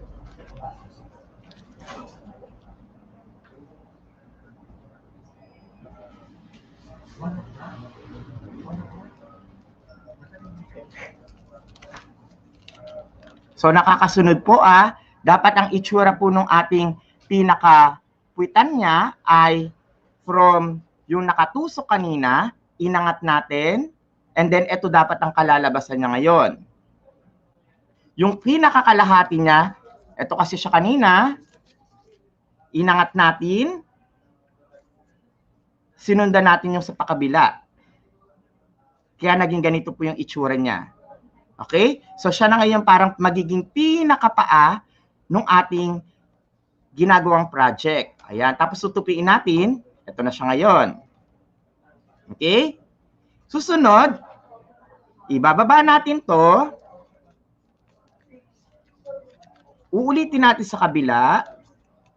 So magiging ganito na po siya ngayon. Para siyang muka. Tapos, ang mangyayari, tupiin lang natin. So meron kang ulo, meron kang pinakapaa, para pag binuka nyo yan, magiging para na siyang pakpak. Okay? Dahan-dahan yung ibubuka, yung pinakapuwitan niya. Tapos itong ulo, dahan-dahan yung ipwesto sa unahan. So nakita po ninyo, ito na yung itsura niya ngayon, ayan. Ngayon yung pinakaulo, itong tip, medyo ipapasok ninyo at tutupiin. Meron ka na ngayong egret. Ayan. So ito po yung itsura ng egret. Ayan na siya ngayon, pwede na siyang tumayo. Ayan. So pwede na kayo maglaro ngayon. Ito na po yung ating origami. Diba? Nakakatuwa. Pwede kang gumawa kung gusto mong mag-recycle, lahat ng ibang papel, dagdagan mo niyan. Paliparin mo siya. So sa mga grade 8 learners na naka-tune in, pwede pong hindi nating lalagyan niya ng line. Okay? Bakit po kanina nilagyan ng line? Kasi yun yung magiging guide mo para tama yung ginagawa mo. Tignan nyo, focus natin focus po. Nakita nyo itong line, ayan ibig sabihin yun yung guide kanina para dun yung pakpak. Kaya importante nasusundan siya. At saan makikita yung yung ibang linya? Nandun sila sa ilalim nakikita. Ito ayan. Di ba? Nakabuo tayo ng paper folding natin. So sana ay na-enjoy ninyo ang ating online tutorial session. Di ba? Sa arts, nakagawa tayo ng paper folding. Ito yung ating origami. Muli, ito si Tutor Mark at sana ay na-enjoy ninyo ang ating online tutorial class. Paalam!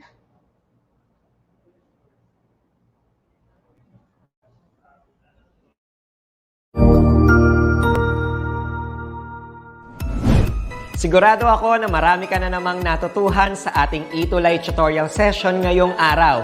Tandaan, ito ay hindi lamang para sa ating mga mag-aaral, kundi pati rin sa ating mga minamahal na guro at mga magulang na kaagapay natin para maituloy ang pagkatuto sa kabila ng nararanasang pandemya.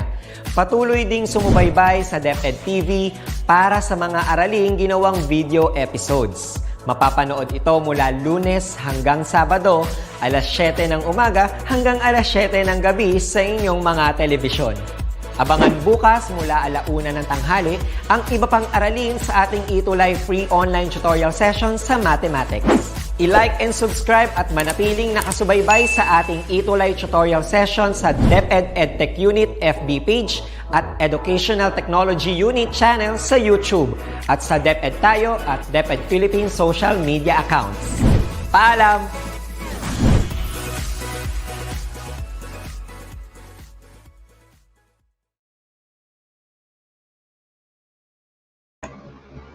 Hello, magandang umaga mga bata.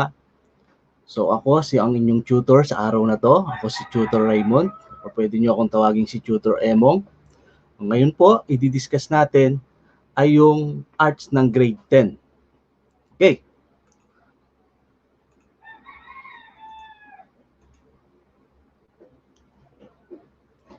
So, ang arts ng grade 10, it's all about the media-based photography. So, kung mapapansin nyo, yung ating mga ginagamit ngayon sa magagamit natin ngayon sa pagkuha ng photography. Di ba mga bata? Marami pa. Ano-ano yung mga sample na ginagamit nyo sa pagkuha ng photography? So, tingnan nga natin ang inyong mga sagot. Kayo ba ay mayroon ng mga device or gadget na ginagamit sa photography? So alam ko ngayon ang mga bata mahilig mag-selfie. Ano po ba yung ginagamit nyo na pang selfie? Tingnan po natin ang unang sasagot.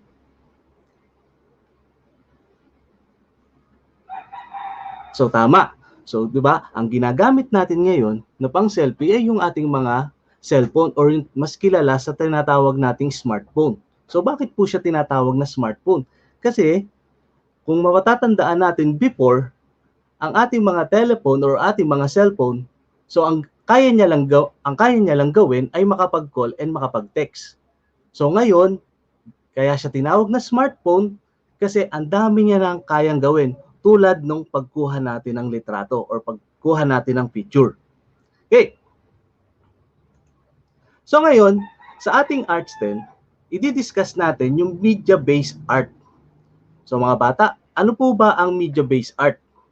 Pag sinabi nating media-based art, so ito yung paggamit natin ng mga electronic media or electronic device para maging electronic siya. Bakit ba? Ano yung electronic, sir? Ano po ba yung tinatawag nating electronic? So yung electronics, mga bata, ibig sabihin na i-save na natin siya sa ating cellphone, na-save natin siya sa ating computer, so kaya siya tinatawag nating electronic. Okay. So kung mapapansin nyo, meron tayo ditong litrato ng isang bata. Diba? Ngayon, napakarami na po nating magagawa sa ating mga simpleng litrato or sa mga picture. So ang dami mga software na pwede natin siyang i-enhance or pwede natin siyang i-edit based doon sa ating gusto. So kung mapapansin nyo, dito sa ating dalawang larawan, gumamit tayo ng software para magkaroon ng, magkaroon ng buhok, magkaroon ng eyeglass yung ating subject or yung ating picture. So using the digital art, so pwede natin silang laruin, pwede natin silang i-edit yung ating mga larawan. Okay. So, ano naman po yung photography, sir? So mga bata, kapag narinig nyo ba yung salitang photography, ano ba yung unang pumapasok sa inyong isip? So, di ba? Kapag sinabi natin photography, andito yung gumagamit tayo ng mga device para makuha natin yung larawan. So ano-ano po ba uli yung ginagamit natin na device para makakuha tayo ng larawan? Sabi po ni Ma'am Jennifer ng isang teacher broadcaster mula sa Batangas, gamit niya daw po yung kanyang cellphone. So, di ba? So, ang cellphone natin ngayon ang number one tool sa paggamit natin ng sa pagkuha ng ating mga larawan. Sabi nga, ang photography daw is the art of practice of taking and process photography. So, lahat ng ginagawa natin gamit yung cellphone natin or yung pagkuha natin ng litrato gamit yung cellphone natin ay tinatawag nating photography. So, sir, ibig sabihin po ba kapag po ako ay may cellphone at ako ay merong pinicturan, matatawag na po ba akong photographer? Opo. So, lahat tayo, basta meron tayong device, basta kumuha tayo ng litrato, photographer na tayo. Kaso nga lang, ang photographer or ang mga photographer or pagdating sa photography, meron tayong tinatawag na communication. Bakit kailangan natin ng communication? So, lahat tayo marunong kumuha ng litrato. Meron lang tayong tinatawag na communication kung paano natin mabibigyan ng buhay or may edit natin yung ating mga subject or yung ating mga litrato. Okay, so number one dyan, kapag tayo ay kumuha ng litrato, ine-edit natin siya at tinatawag ngayon natin siyang digital photography. Ngayon mga bata, ano ba ang pag sinabi ba nating digital photography? Ano naman ito? Sige nga, tingnan nga natin kung may nakakaalam tungkol sa digital photography. Kung sinabi natin kanina, ang photography is the art of taking and process photograph. So, kapag nilagyan naman natin siya ng salitang digital, ano naman kaya ang magiging meaning ng digital photography? Sige nga po, tingnan natin kung meron pong may alam ng digital photography. So, kanina, yung photography, nilagyan natin ng digital. So, ano ba yung meaning ng digital? Sabi, so, digital is involving or relative to use of computer technology.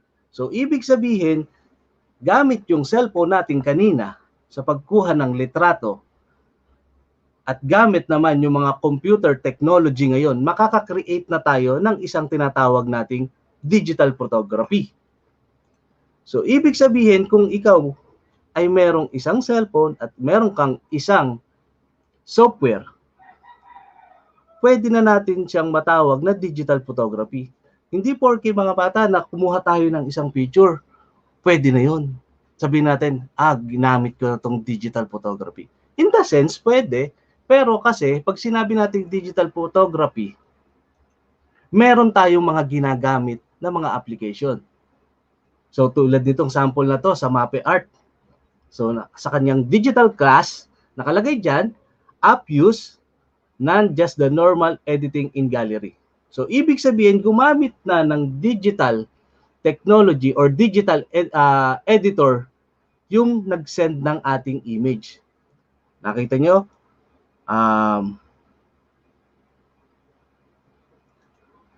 Gamit ito. Nakita nyo yan?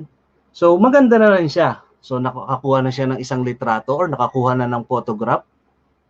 Pero nung ginamit yung normal editor sa kanyang cellphone, eto na yung lumabas. Di ba, class? Di ba mga bata? Nagkaroon na ng buhay yung kanyang isang litrato. So, maganda na siya, syempre. So, syempre, nung ginamitan pa natin ng konting technology para mapaganda yung ating image, or yung subject or yung ating nililitratuhan, 'di ba? Mas nabuhay yung bulaklak. So tingnan naman natin 'tong susunod na larawan. So kung mapapansin niyo dito, ang gamit niya dito, app use sa iPhone lang, sir. Yan. So meron siyang tinatawag nating litrato ng isang bundok, pero nung ginamitan na ng digital art or nagkaroon na siya ng digital photography, gumamit na siya ng software para ma-enhance or mapaganda yung kanyang litrato. So nakita nyo, mas nabuhay or nagkaroon ng detail yung kanyang litrato. Nagkaroon na ng kulay yung ulap, unlike dito, yung bundok, green na green. At saka kung mapapansin nyo, yung kanyang background na another bundok, di ba? Lumitaw na dito sa kanyang litrato. So gamit yung digital photography or gamit yung mga software, nai-enhance pa natin yung mga image natin or mga litrato na nakuha natin gamit sa cellphone. So tingnan naman natin yung susunod. So sa susunod, eto, gumamit naman siya ng isang application. So ang ginamit niya daw dito, yung Lightroom. So si Lightroom, ito yung tinatawag na, ito yung isang software galing kay Adobe Corporation or kay Adobe. So marami siya. Kung naririnig nyo na si Adobe Photoshop, so kapatid niya to si Lightroom. So si Lightroom, gamit tong kanyang stock image or yung kanyang litrato na kinuha gamit yung kanyang cellphone, so nung ginamitan niya uli ng application na Lightroom, di ba, naging mas detalyado na yung kanyang image. Mas naging nabuhay, yung color, buhay na buhay. So, tawag natin dito, nadagdagan natin ng flavor yung ating image. So, ito ulit. So, gamit pa rin yung same na application or same software na Lightroom. So, kung mapapansin nyo dito, isang kulay lang siya. Or, sabihin na natin, maraming kulay, pero more on orange lang yung ating larawan. Pero gamit niya yung kanyang application, di ba? Nakukuha niya or nabibigyan niya na sa magandang detail yung mga litrato or yung larawan na kinuhanan niya. So, ibig sabihin mga bata, marami tayong mga digital application na pwedeng gamitin. So, ito tulad nito, yung sunflower, na sabihin natin naging flat lang yung kulay niya.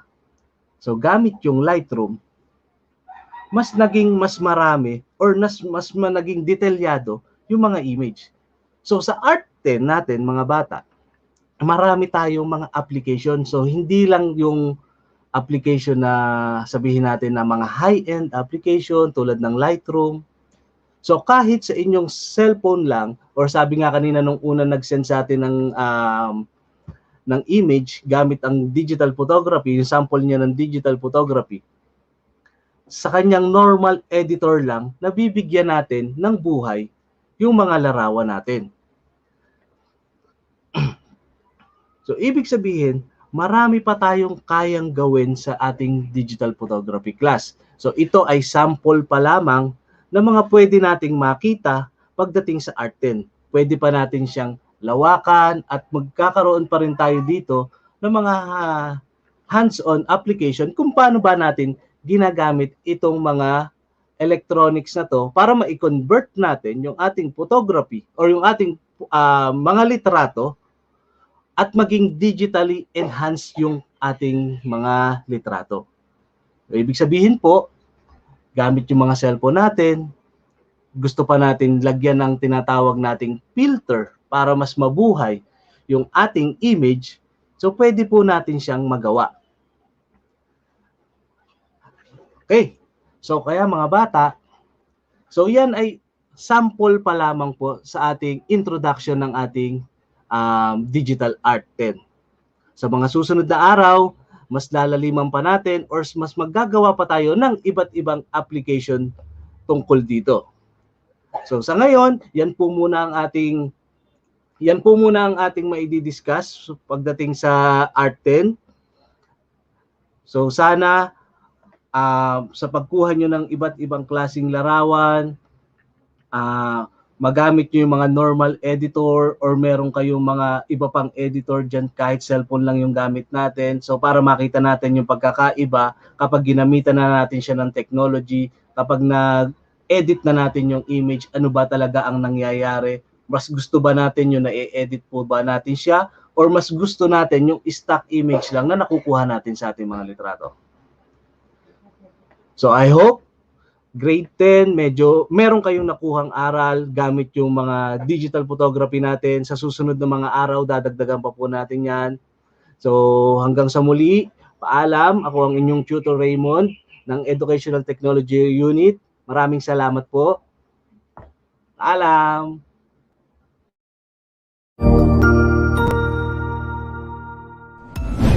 Sigurado ako na marami ka na namang natutuhan sa ating ETULay tutorial session ngayong araw.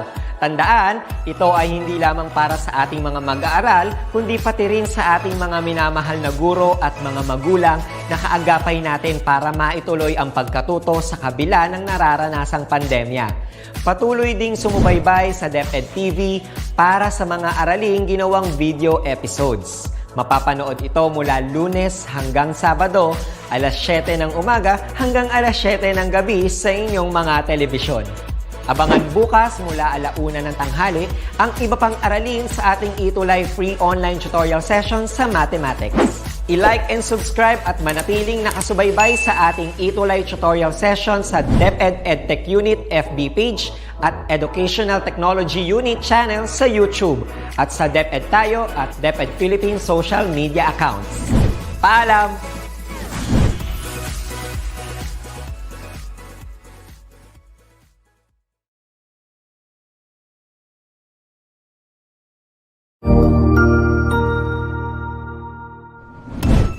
Cognizant to the needs of our learners, parents, and teachers, the Department of Education provided us with powerful tools for productivity that will allow us to foster critical thinking skills, problem-solving skills, communication and collaboration skills to be compassionate, responsible global citizens. Join us and discover new ideas in our series of professional development training program with the ICTS Edtech Unit and Microsoft Education Philippines. Together, we will equip our learners and empower our fellow educators for a dynamic future. Para sa bata, para sa bayan, at para sa guro. Sulong Edukalidad.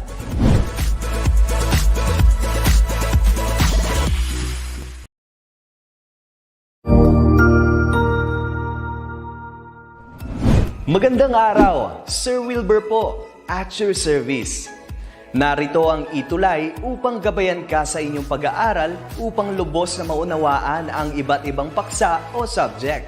Ang ETULay ay isang free online tutorial class na pinangungunahan ng ICTS Educational Technology Unit sa pamumuno ni Undersecretary Elaine Del B. Pascua. Ang programang ito ay hindi lamang para sa mga bata, kundi ito rin ay magsisilbing gabay sa mga magulang at mga guro kung paano nila ituturo o gagabayan sa bawat asignatura ang kanilang mga anak o mga estudyante. Sa kasalukuyan, ang self-learning module mula sa rehiyon ng Calabarzon at kilala sa tawag na pivot ang ginagamit sa ating ETULay online class. Kaya ano pang hinihintay ninyo? Ihanda na ang inyong mga ballpen o lapis, papel o kwaderno at samahan kaming itulay ang pagkatuto para sa bawat batang Pilipino. Sama-sama tayong magtutulungan para malampasan ang mga hamon sa panahong ito. Halina't matuto kasama ang inyong online tutor sa oras na ito.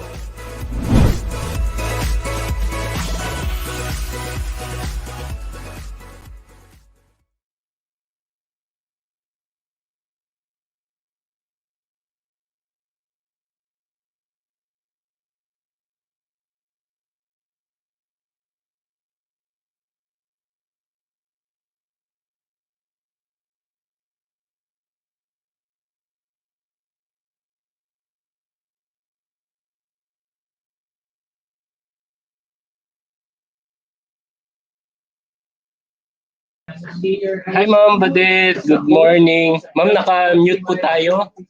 Naka-mute po, wala pong audio.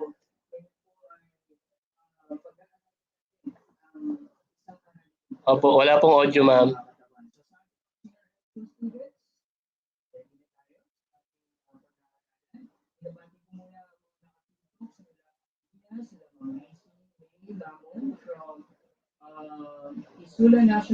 Ayan, so habang finifix ni Ma'am Badet yung audio, so welcome to our senior high school learners for your subject Contemporary Philippine Arts from the Region, Week 6.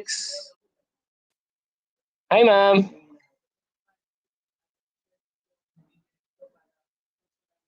Wala pa rin?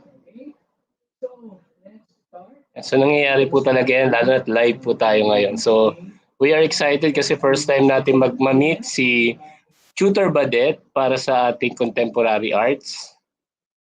Wala pa po. And I hope sa ating mga senior high school learners ay samahan nyo kami for this very exciting and informative session ni Ma'am Badet. So kita nyo naman sa slide ni Ma'am. So, hello Ma'am, wala pa po. Sabihin ko Ma'am pag okay na. Ayan, so kita nyo naman, no, ang ganda ng preparation at presentation ni Ma'am Badet. So unfortunately, medyo may konting technical difficulty lang tayo. Pero kapag narinig natin ang contemporary na word, ano ang pumapasok sa ating mga learners? Ayan. Ang si Brady, hello po sa inyo. Hi. Ayan. Ayan. Hi, ma'am. Test mic test. Wala pa rin. Yan. Sige, ma'am. Pwedeng try pong mag-out tapos pasok po kayo ulit kung mag-ano. Yes, sige po. Alright, so as mentioned nga, no, talagang nangyayari talaga yung mga technical issues. Pero, huwag kayong mag-alala kasi nandito ang inyong mga ETULay tutors para gabayan kayo. So sa ating mga senior high school learners, pag narinig nyo o nabasa ninyo ang word na contemporary arts, ano ang pumapasok sa isip ninyo? Sige nga. Pag narinig nyo ang word na contemporary arts, ano ang pumapasok sa inyong isip? O ano yung naalala or na-imagine kapag narinig ninyo ang contemporary arts? So, hello Jefferson, Milan, Christy De Leon na nakasama natin ngayon sa ating ETULay. Ayan, so nakakamiss talaga. No? Meron din tayong Ma'am Joanne ng DepEd TV, na ating teacher broadcaster from Pangasinan na nagtuturo ng contemporary arts. Ayan, so talagang importante ito na malaman ng mga bata. So again, ano ulit ang contemporary arts? Pag narinig niyo ang salitang contemporary. Yan, sige, habang nag-aantay tayo, good morning Sir Joseph Bulaklak. And good morning Ma'am Aliana Jail. Yan. And si Sho Sidro ay informatively watching from BLMCS, Tanawan City Division. Sa ating mga online participants, so sabi niyo, may mga nare-receive tayo na, Sir, bakit parang nag-iba ang setup nyo ngayon? Yes, dahil nga as requested na parang, Sir Mark, medyo nahihirapan kaming hanapin, halimbawa, yung, kumbaga, hanapin yung video ni teacher. Kumbaga, ang ginawa na natin ngayon ay pinagsama-sama natin yung ating mga videos para hahanapin nyo na lang po kung saan ang grade level ninyo para hindi kayo mahirapan. Kumbaga, isang sinunod sama-sama natin yung mga subjects and at the same time, hindi na ninyo hahanap-hanapin pa isa-isahin kung saan kayo papasok. So, okay ba yon? So, mag-thumbs up kayo kung nag-okay kayo doon sa bago nating format ng ETULay. Sabi ni Cecil ay existing and happening ang ibig sabihin ng contemporary. Very good. Sabi naman ni Ma'am Sheila na tutor natin sa gabi for Senior High School Filipino. So abangan nyo lagi si Ma'am every Wednesday sa Filipino ng Senior High School Komunikasyon at pagbasa. So talagang si Ma'am Alma, sabi niya, contemporary art is the art of today. So yung mga arts natin ngayon. Very good. Sabi naman ni Ang C. Brady, yes, living arts. So yung sabihin niya, yung mga buhay ng mga artist, pwede painter, sculptor, lahat ng mga artist natin. So ito ay mga buhay or living arts. So existing and happening. So andyan na ata si Ma'am Badet. Hi ma'am, good morning. Wala pa ring audio ma'am. Opo. Ang cute kasi ng headset ni ma'am, di ba? Parang pang call center. Parang pang ano rin si ma'am. Ayan. So talagang lahat tayong mga teachers talagang kailangan mag-adapt sa pagbabago, no, na magpo-provide tayo ng mga available technology natin or minsan sarili nating bulsa ang pagbili ng mga gamit. Hello ma'am. Hello po ma'am. Oh, wala pa rin po. Ayan, sige ma'am, okay lang yan ma'am, kapit lang. We can do it. Ayan, so sabi ni Mama, ayan, living art. So watching from Bagulatao National High School, Minalaba, Camarines Sur. Ayan, si Ma'am Julie. So, bakit ba natin kailangan pag-aralan ang mga contemporary arts? Sige nga, para sa ating mga online participants, why do you think we need to study contemporary arts? Diba? Why do we need to study the art of today? Why do we need to study this existing or currently happening arts? Okay? Sige. Sabi ni Joseph, it's a living art, correct? So Joseph, sa tingin mo, why do we need to tackle or to study contemporary arts? Bakit kaya? Sige.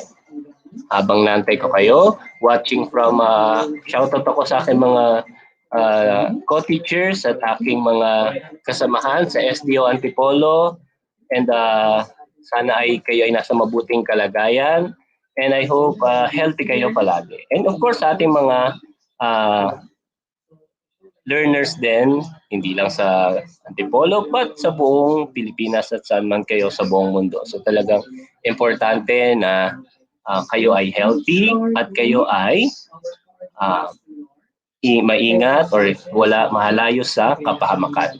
So bago tayo ayan, si Mama Badet, we hope na mahabol natin si Ma'am Badet today, ano? So talagang kailangan natin tayo mismo ay na-appreciate natin, no? Not just for the aesthetic purpose na maganda, nakikita natin maganda sa mata, but we need to learn how this arts, no, reflect our own region, our own country. So kumbaga, mas ma-appreciate natin siya if we know, no, ano yung mga elements and principles behind that art. Paano na ilabas ni artist yung ginawa niyang art, no? Paano niya na-express yung art na yon and show the different elements and principles. So hindi lang yung ating arts ay tinutukoy natin ay arts na painting. So marami pa tayong mga arts sa Pilipinas like choreography, musical instrument, literary and musical composition, visual design, and theatrical performance. So halimbawa, ano yung sikat na napanood nyo na theatrical na performance? Sige nga, sa ating mga kabataan ngayon, ano yung narinig ninyo na mga sa social media na sumikat na isang theatrical na performance? Sigurado ako may makakasagot niyan.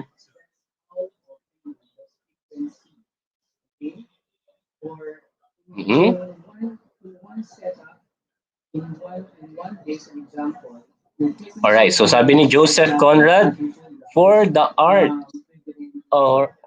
for living so that we can see beautiful pictures.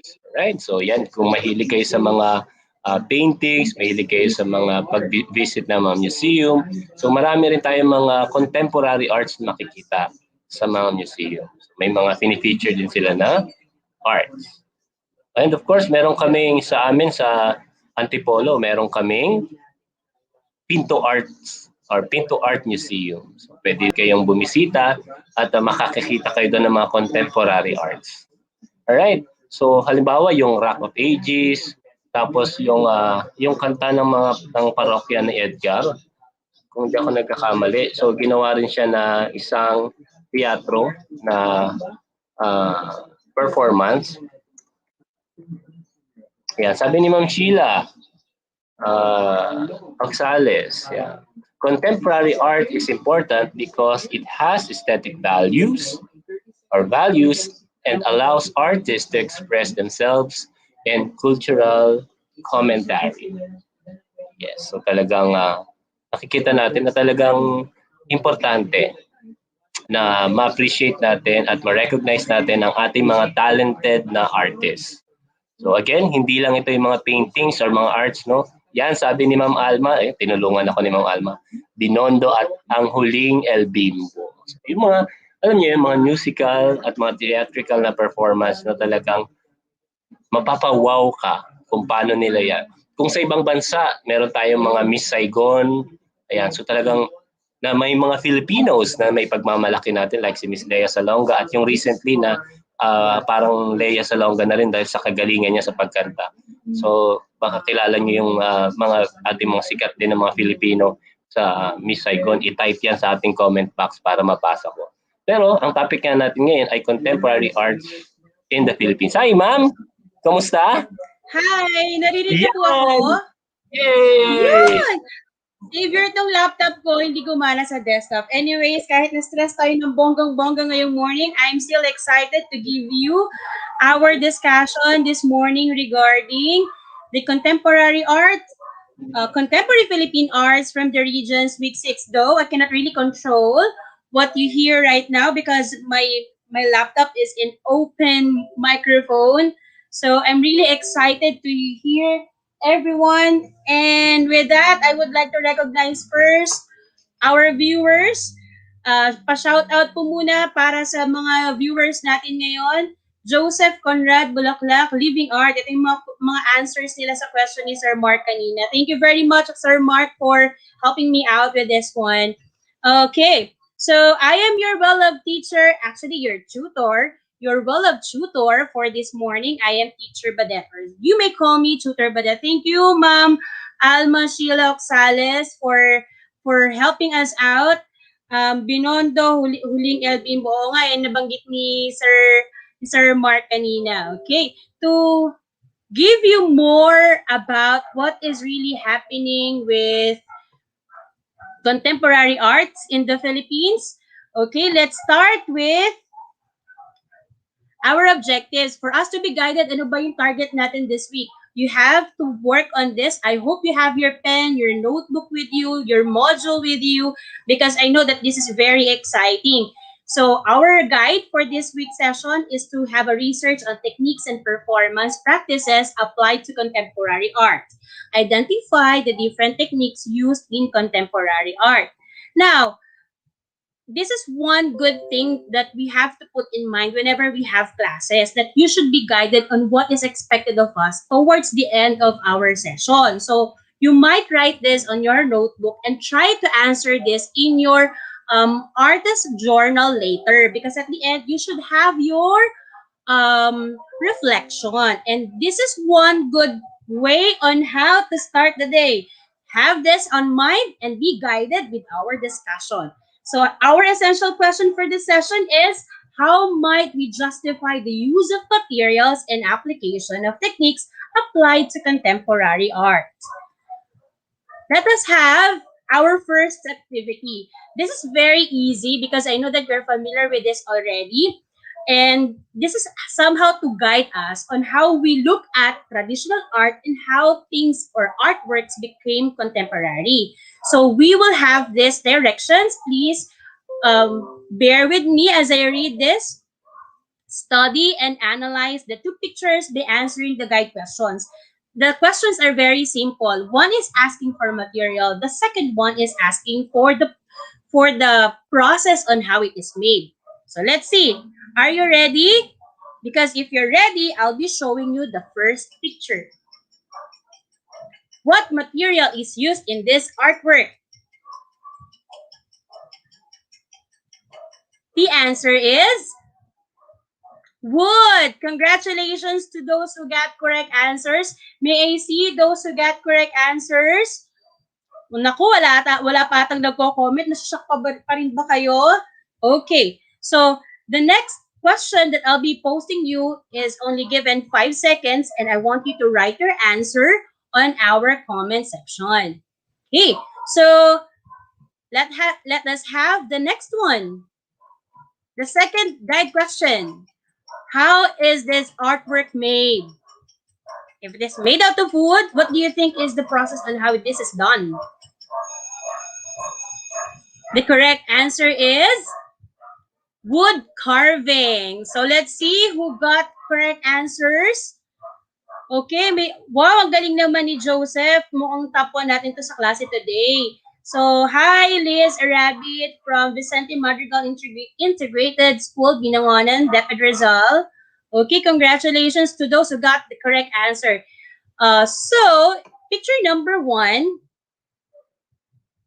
is made out of wood, and the technique that is being implied to it is wood carving. Let's go to picture number 2. Are you familiar with this one? That's a banig. What do you think is the material?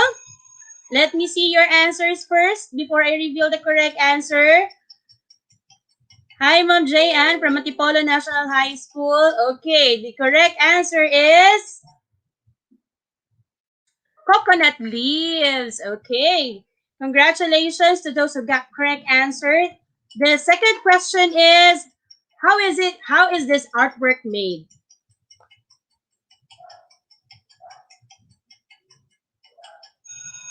Okay, the correct answer is weaving. Okay, the technique being implied here is weaving. Therefore, picture number 2, which is a banig, is made out of coconut leaves, and the technique being implied in creating the artwork is weaving. So these are very significant in our discussion this morning because it's important that we recognize local materials or the materials being used and how artworks are being made using different techniques. So, welcome to our discussion this week, which is about traditional technique used in Philippine contemporary art. You know, the picture there is actually my sister. I was about to put my picture there since I am also a dancer, and yet I'm thinking that this is much more better. Anyways, so what is the meaning of material and what is the difference of material to technique? So let's have it one by one. What is a material? Material in the context of arts is also called medium. This refers to the different materials or supplies that an artist utilizes in order to create a work of art. As you see on your screen, yung nasa kabilang side ng screen natin, that is made out of metal. And what do you think is the process that is being utilized to create that artwork? So it could be casting or welding. Ano po? There's a lot of techniques that could be implied, but the best for this material is welding or casting. What about technique? Technique is the manner in which artists use and manipulate materials to achieve the desired formal effect and communicate the desired concept or meaning according to his or her personal style. That's according to modern, neoclassic, etc. So when we speak about technique, we are referring to the process. Okay, we are referring to the process. So let us have the relationship between the materials and the technique. For us to really distinguish the process on how artworks are being used and how it is produced, you have to recognize the materials and the technique. So if your material is wood, the process could be carving. If your medium is stone, the process could be chiseling. The technique is chiseling. If it is a thread, a fiber, or anything that could be weaved, that could be in the process of weaving. Metal, as your medium, could create artwork using casting, and clay could be utilized and make an artwork out of it through the process of molding and shaping. Therefore, materials here are wood, stone, thread, metal, and clay. The techniques are carving, chiseling, weaving, casting, molding, and shaping. Now, I want you to look at this carefully because we want to see how traditional arts are being recognized as a contemporary art. What you see in the picture is actually a festival in Lukban, Quezon. This is celebrated mostly in the month of May. And what you see as their decoration is actually edible decoration. They call it keeping. And this keeping is made out of glutinous rice. At first, it is just a snack. But on the latter part of their discovery on how keeping will be more productive in their culture and how it will be recognized, they come up with having this keeping to be part of their Thanksgiving celebration as a decoration, house decoration. So the colorful decorations there are edible decorations, and for that reason, this particular artwork, undergoes the process. You can recall the discussion regarding elements of contemporary arts. the process that made this contemporary is what we call hybridity. And this is actually what is being emphasized on the other side of the screen. There are some places in the Philippines that became famous because of the unusual or extraordinary products that make using traditional techniques. And this is one great example. So let's scrutinize how these artworks are being used in creating traditional artworks, folk arts, out of traditional techniques. The first one is what we call wood carving. This is a technique encompassing any form of working wood with a tool into some sort of aesthetic object. What you see on the other side is actually what we call the bulul from the Cordillera region, and the other side is actually artworks, wood carving, that actually they produce religious and non-religious artworks. And these artworks could be religious, ito yung mga patron saints, statues, altar, non-religious naman, ito yung mga house decorations, furnitures. But do you know where is the wood carving capital of the Philippines? Can you please write there on our comment box, where can we find the wood carving capital of the Philippines? Let me see. Let me read some answers. Yes, I am looking for the best answer in our comment box. Waving and watching from Albay, Zyle. Hi, Zyle. Hi, Caroline from Buaya National High School. Yes, correct. Liz Arabit, it's from Laguna, but you are more precise, Catherine Luna Ople, because the wood carving capital of the Philippines is actually in Paete, Laguna. So Paete, Laguna is the wood carving capital of the Philippines, and it is recognized by the government in March 15, 2005. Congratulations, Miss Ople, for coming up with the best answer for this session. Now, the next process or the next technique that we're going to use is molding, a technique of shaping liquid or pliable materials such as clay. Traditional pottery making in the Philippines involves the method of molding in one of the longest traditions. What you see in your screen is actually an incised design, also appeared in the post of Masbate.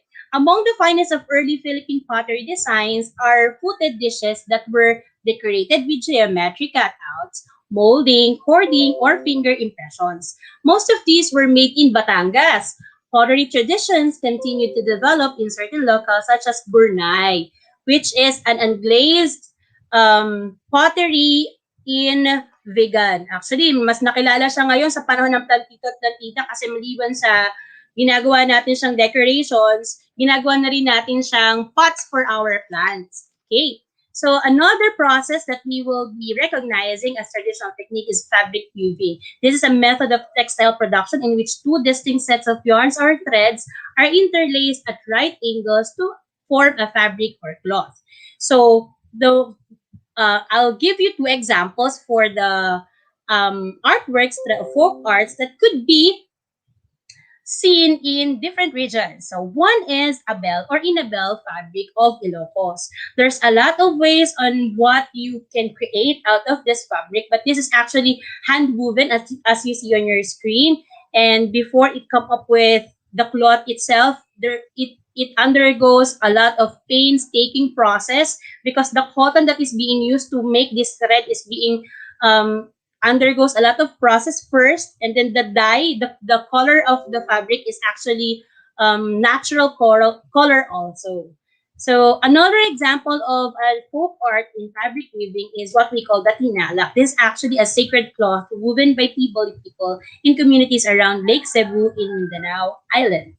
And this actually, meron silang dito, kasabihan, going back to your lesson in your grade 7, sabi nga dun sa book natin, no, na ginagamit natin, they are not allowed to have any other things to do rather than working on the looming of the fabric whenever they are creating designs, because that's made it sacred.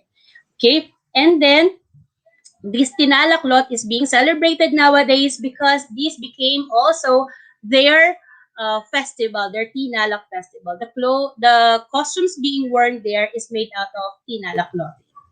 Okay. Next is basketry technique. There are 4 different types of basketry methods. These are coiling, twining, plaiting, and wicker. To give you a more precise picture on how it is done, let's have first the coiling. So this is coiling, coiled basketry using grasses, rushes, and pine needles. Another basketry technique is the twining. This is actually the process in creating huge baskets. Twining technique is the materials are roots and tree bark. Another basketry technique is the plaiting. Ito naman yung gustong-gusto natin gawin kasi ginagawa nyo to sa buhok ng kapatid ninyo, ng pinsan ninyo. So, you love wearing braided hair, di ba? Kapag nung mga bata pa tayo. So, plaiting technique is actually the basic technique on how to create mats. And as you see on your screen, sabi nga natin, ang Banig capital naman ng Pilipinas ay matatagpuan naman sa Visayas, and this is in Basay, Samar. Diyan naman ang probinsya ng father ko. Okay, so that's plating. Next is the last one, the wicker. Wicker is used now not only to create baskets, but also to create furnitures. Okay, so those are the different traditional techniques. I know that you have learned a lot from these sessions, and to give a summary of what we are talking about right now. So we have here the wood carving, the molding, the fabric weaving, and basketry technique. And to test, I have here additional information. For traditional techniques, we also have the chiseling. I have told you about this on the earlier part of our discussion.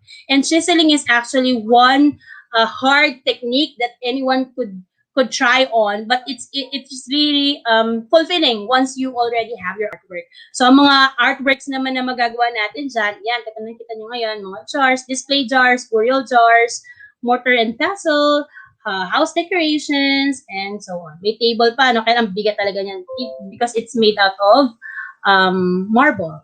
Okay, let's have our second activity, and all you have to do is to identify the technique and the product that it could produce. The first one is wood. Ano kayang artwork at ano kayang technique? Okay, so meron tayong nagsasagot na. Let's see, the correct answer is ayan, yung mga artwork natin, religious wood carvings, non-religious, at ang process natin ay carving. Congrats!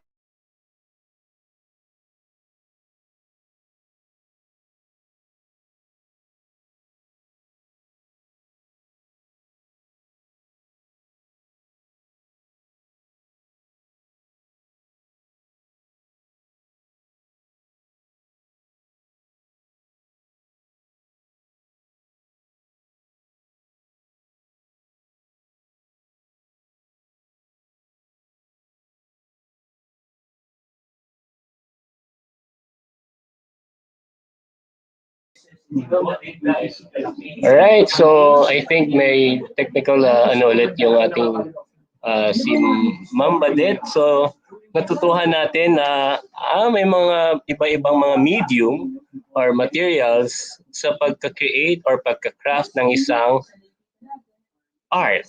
So talagang mayaman talagang Pilipinas sa mga may pagmamalaking mga arts. Sabi nga ni Joseph, carving. So yung question kanina ni Ma'am. And talagang magagaling ng mga sculptor. No? Talagang marami tayong mga sikat na sculpture. Ayan na si Ma'am Badet. Hi, Ma'am! My God, ang dami namang challenges ngayong umagang ito. Okay, Nakakainis, pero excited pa naman ako ibigay ito. I'm already 3 minutes over time, but I hope I could finish this one. Wala man sigurong kasunod. Kahit hanggang 12. Take it away, Ma'am Badet. Okay, thank you. Thank you so much. Okay, my learners are actually watching right now. I know my fellow teachers are supporting me right now, and I hope you are learning in this process. Though I am really working on a lot of things right now. Alam ko, nag-training na ako nung Monday kasi meron kaming webinar at StreamYard din naman yung ginamit ko. But things are happening. I'm actually overwhelmed by this, but I hope I could continue. The next material I'll be posting you is fiber. Okay, so what do you think is the artwork and the technique for fiber? The correct answer is, so let's see from the comments if there are people who were able to have the correct answer. So I'm waiting for the comments. Okay. So when we speak about fiber, this could also refer to thread. So yung fiber na nakita niyo dyan ngayon is actually an abaca fiber, and this is used to create mat, barong. Naku, mahal yung barong kapag kagawa sa mga husi naman yon, pinya fiber naman yon. So gown, coin purse, blankets, bags, clothing, house decorations, and souvenirs. So the process is weaving. So most of the answers on our stream, mukhang top-notcher talaga natin ngayon si Joseph. Si Joseph Bulaklak, yes, correct. Si James Polinar, mukhang student namin to. Yes, correct ka, James. It's weaving. Okay, let's proceed to the next material. Number 3 is clay. Naku, napakadali nito. So, what is the artwork and what is the technique? Okay, the correct answer is, ayan. So, lumalabas na rin sa ating stream yung mga answers ng ating mga viewers ngayon. You are all correct because the correct answer here is molding and shaping. So, most products made out of clay through the process of molding and shaping is pots, vases, house decorations, cookware, and bowl. So, ang dami nating tamang answers dito sa atin. So, pwede rin, yes, pwede rin tayong gumamit ng, ayan, tama si Ma'am Anne Luinel and Serge Buena de la Peña, molding. James Polinar, molding, correct. Lizelle Pal, molding. Joseph talaga hindi nawawala, no? Maltman is molding. O, yan. So, si Joseph kompleto, no? Molding and shaping. Mukhang nagka-take down note talaga itong si Joseph. Okay, let's proceed to the next one. 4 is stone. Ito yung pahabol natin, no? Yung additional natin kanina. So, the correct answer is, yan. So, chiseling ang ating technique. And the artworks for this particular material are burial jars, display jars, mortar and pestle, table, and house decorations. Let's check on our comments who got the correct answers for number 4. Okay. So, we have here, yes, si Joseph na naman na nangunguna, no, sa ating stream on identifying the right technique and what particular artwork we can produce out of this material. Okay, the last but not the least is the coconut leaves. Okay. Nabilis ba yung oras natin? Okay, our answer for number 5 is, ayan, chiseling. Ngayon pa lang pumapasok, no? Kay Joseph pa lang din yung pumapasok. So, our artwork for this coconut leaves are baskets, mats, hats, house decorations. Actually, there's a lot of ways on how you create a lot of artwork. If you could go through a lot of processes din, ano, aside from having the weaving, meron din ibang mga process na ginagawa to make artwork out of coconut leaves. But the best way on how to create artwork for coconut leaves is the process of weaving, and mostly it is the artwork being produced are baskets, mats, hats, house decorations. Katulad na nabanggit natin kanina, the Bani capital of the Philippines is found in Basay Samar in Visayas. Okay, congratulations, Julian Kyle Halandoni. You got a correct answer. That's weaving.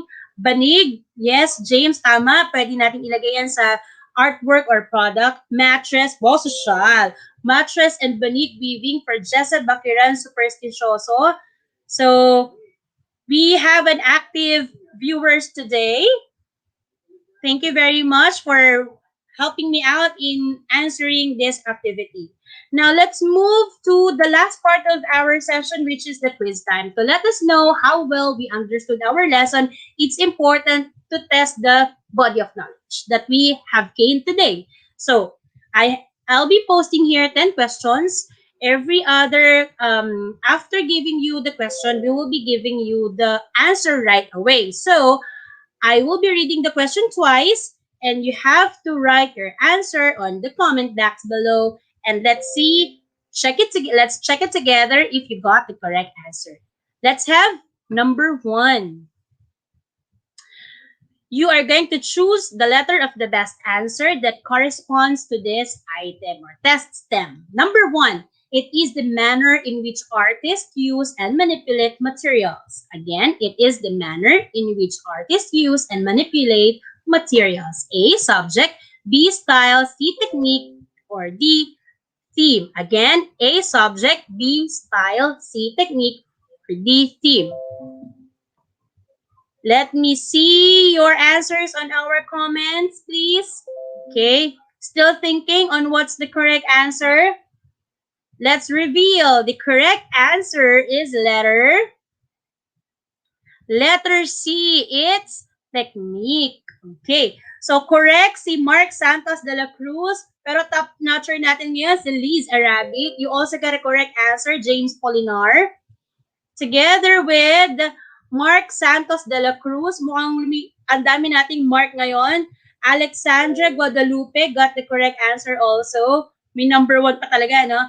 Guadalupe Magcaleng got correct answer. Julian Halandoni got correct answer also. Let's move to item number 2. Okay, question number 2. What is the importance of having a unique way of creating art in the local area? Again, what is the importance of having a unique way of creating art in the local area? A, it makes their community beautiful. B, it is a way of drawing other people to their place. Or C, it brings solidarity to the people. Or D, it makes the community more productive. Let's reveal your answers on the comments. Si Malt got letter D. So let's see. The correct answer is letter B. It is a way of drawing other people to their place. Remember the pahiyas, diba? They created keeping. Before it's just a snack. Now it became an edible decoration. With that, they are now drawing people to visit their place. Okay, that's number 2. Let's go to item number 3. Which phrase is incorrect? Remember the interrelation between material and technique? So this is the time for you to check on that understanding. A, stone fabricated. B, clay molded. C, wood carved. Or D, thread woven. Which is incorrect? Okay. For number 3, who's answering for number 3? Okay. There's a lot of answers now on our stream. The correct answer is letter A. So you cannot really fabricate stone. You cannot loom weave the stone. The process on how to do the stone, create artwork out of stone is through the process of chiseling. Okay. Letter A for Boyet Balunto. Jessa Superstition got letter A. Noreen Jacobe, letter A.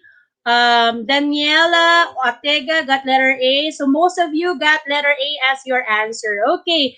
I am so excited that you really understood well the relationship between material and the technique. Number 4. Which is not a traditional technique in creating art? Which is not a traditional technique in creating art? A, painting. B, weaving. C, basketry. Or D, wood carving. The correct answer is letter A. So it's painting. So yes, tama si Terj Buena de la Peña. It's letter A. Mott got correct answer also. Pero pinakauna ata sa inyo ay si Terj. Ayan. Sumunod si Liz, si Magkaleng, and then Jacobe. Same people, but they are really getting what we are talking about here. Okay, let's move to number 5. Number 5. What is the best material for making a mat using plating technique? Remember the plating technique? Okay, let's see. A. Abaca. B. Nito grass. C. Clay. Or D. Wood. The correct answer is letter B. Okay, letter B. So, let's see who got correct answers. Naku, si Mark, medyo incorrect tayo dito, but we can go back to our discussion. This is letter B, mat. Okay, mat. Liz got correct answer. Okay, let's move to our next question. Question number 6. Question number 6 is, which material is not used in curving technique? Which material is not used in carving technique? A. Clay. B. Wood. C. Stone. Or D. Ice. Pwede ba natin gamitin ang carving technique in other material? Yes, but which among this is hard for you to use carving as the technique? The correct answer is letter A. Okay, minomold natin yan. Remember, the process, the technique being implied to clay is molding and shaping. The correct those who got correct answers are, ayan, si Jessa, si Daniela, Mark Santos de la Cruz, we have Julian Halandoni, we also have, naku, si Joseph, habol ka, medyo nahuli tayo ngayon, ano po? Okay, but you got a correct answer. For number 7, what technique is used in making the burnay? Naalala niyo ba? Nabanggit ko kanina. Saan ko ba siya nabanggit? What technique is used in making the burnay? A. Stone. B. Clay. C. Fabric. Or D. Grass. The correct answer is letter B. Remember, I discussed burnay as part of the pots, diba? In molding. So that is made out of clay in vegan. We can find burnay in vegan. Those who got correct answers are, okay, si Jessa Superstioso got correct answer. Okay, let's have item number 8. What weaving technique is used in making a banig? Yan. What weaving technique is used in making a banig? Kung gusto gumawa ng banig, paano ba mag-braid ng buhok? Okay. A. Coiling. B. Plating. C. Wickering. Or D. Twining or twinning. The correct answer is, sige, tingnan muna natin ang sagot ng mga madlang people. We have Errol Ramos. B. Daniela with B. Meran Abdullah with letter B. The correct answer is letter B. Congratulations. Ang galing ha. Mukhang makaka-perfect itong mga estudyante natin ngayon. Feeling ko ang galing ko na magturo kahit nawawala-wala ako kanina. 9. What technique in weaving is illustrated here? What technique in weaving is illustrated here? Pagpabilog na ganyan. A. Coiling. B. Plating. C. Wickering. Or D. Twining. Ano kaya ang ginagawa dyan? Okay? The correct answer for number 9 is letter D. Let's see who got the correct answer. So we have here Meran, Atega, Daniela with letter D. Okay, last but not the least is number 10. Number 10. It is the fabric that is popular and made in Ilocos. It is the fabric that is popular and made in Ilocos. A. Tinala. B. Inabel. Or Inabel. C. Husi Baron. Or D. Malong. The correct answer for this is letter B, Inabel. Tinalak is coming from the Mindanao, Lake Cebu, diba? By the Tiboli people. So it's Inabel that came from Ilocos region. So number 10 correct answers are coming from Meran and Joseph. Okay, congratulations. And Daniela too. Yan, pumapasok na sila. Pong Junior Santillan from Pangasinan School Arts and Trades. Hi! Si Josan Colleen Chan. So, balikan natin yung lesson natin. Josan Colleen Chan. You got incorrect answer, but you can go back really to our video for you to check on your answers if you got incorrect answer. Okay, so that will be all for our assessment. I hope most of you got perfect score, or if not, you can go back to this video and watch again our discussion on the things that you missed to have correct answers. With that, I want you to work on your artist journal or arts journal. I have this given to my learners. Actually, they have to work on the things that they have that transpired today, so they could go back to how well they understood our lesson. The question that you have to answer is our essential question earlier. How might we justify the use of materials and the application of techniques applied to contemporary art? Remember the elements of contemporary arts. Hybridity is one that we are being emphasized in Pahiyas Festival. Today, I have learned that, so you have to put there all the things that really significant to you in our discussion today. Let me end this one with this. Actually, this is my personal quotation. The most beautiful artworks could not be understood by eyes, but could be understood by heart. Again, this is your well-loved Tutor Badet. See you again next week. I hope I had given you the best that I could, though we have challenges, and I'm still grateful that I was able to accomplish it. That will be all for today. Goodbye, everyone.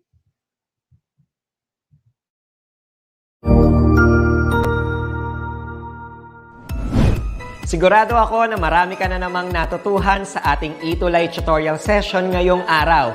Tandaan, ito ay hindi lamang para sa ating mga mag-aaral, kundi pati rin sa ating mga minamahal na guro at mga magulang na kaagapay natin para maituloy ang pagkatuto sa kabila ng nararanasang pandemya.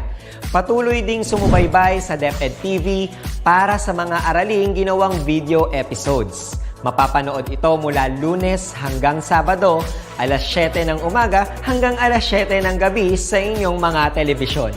Abangan bukas mula 1:00 ng tanghali ang iba pang aralin sa ating ETULay free online tutorial session sa mathematics. I-like and subscribe at manatiling nakasubaybay sa ating ETULay tutorial session sa DepEd Edtech Unit FB page at Educational Technology Unit channel sa YouTube at sa DepEd Tayo at DepEd Philippine social media accounts. Paalam!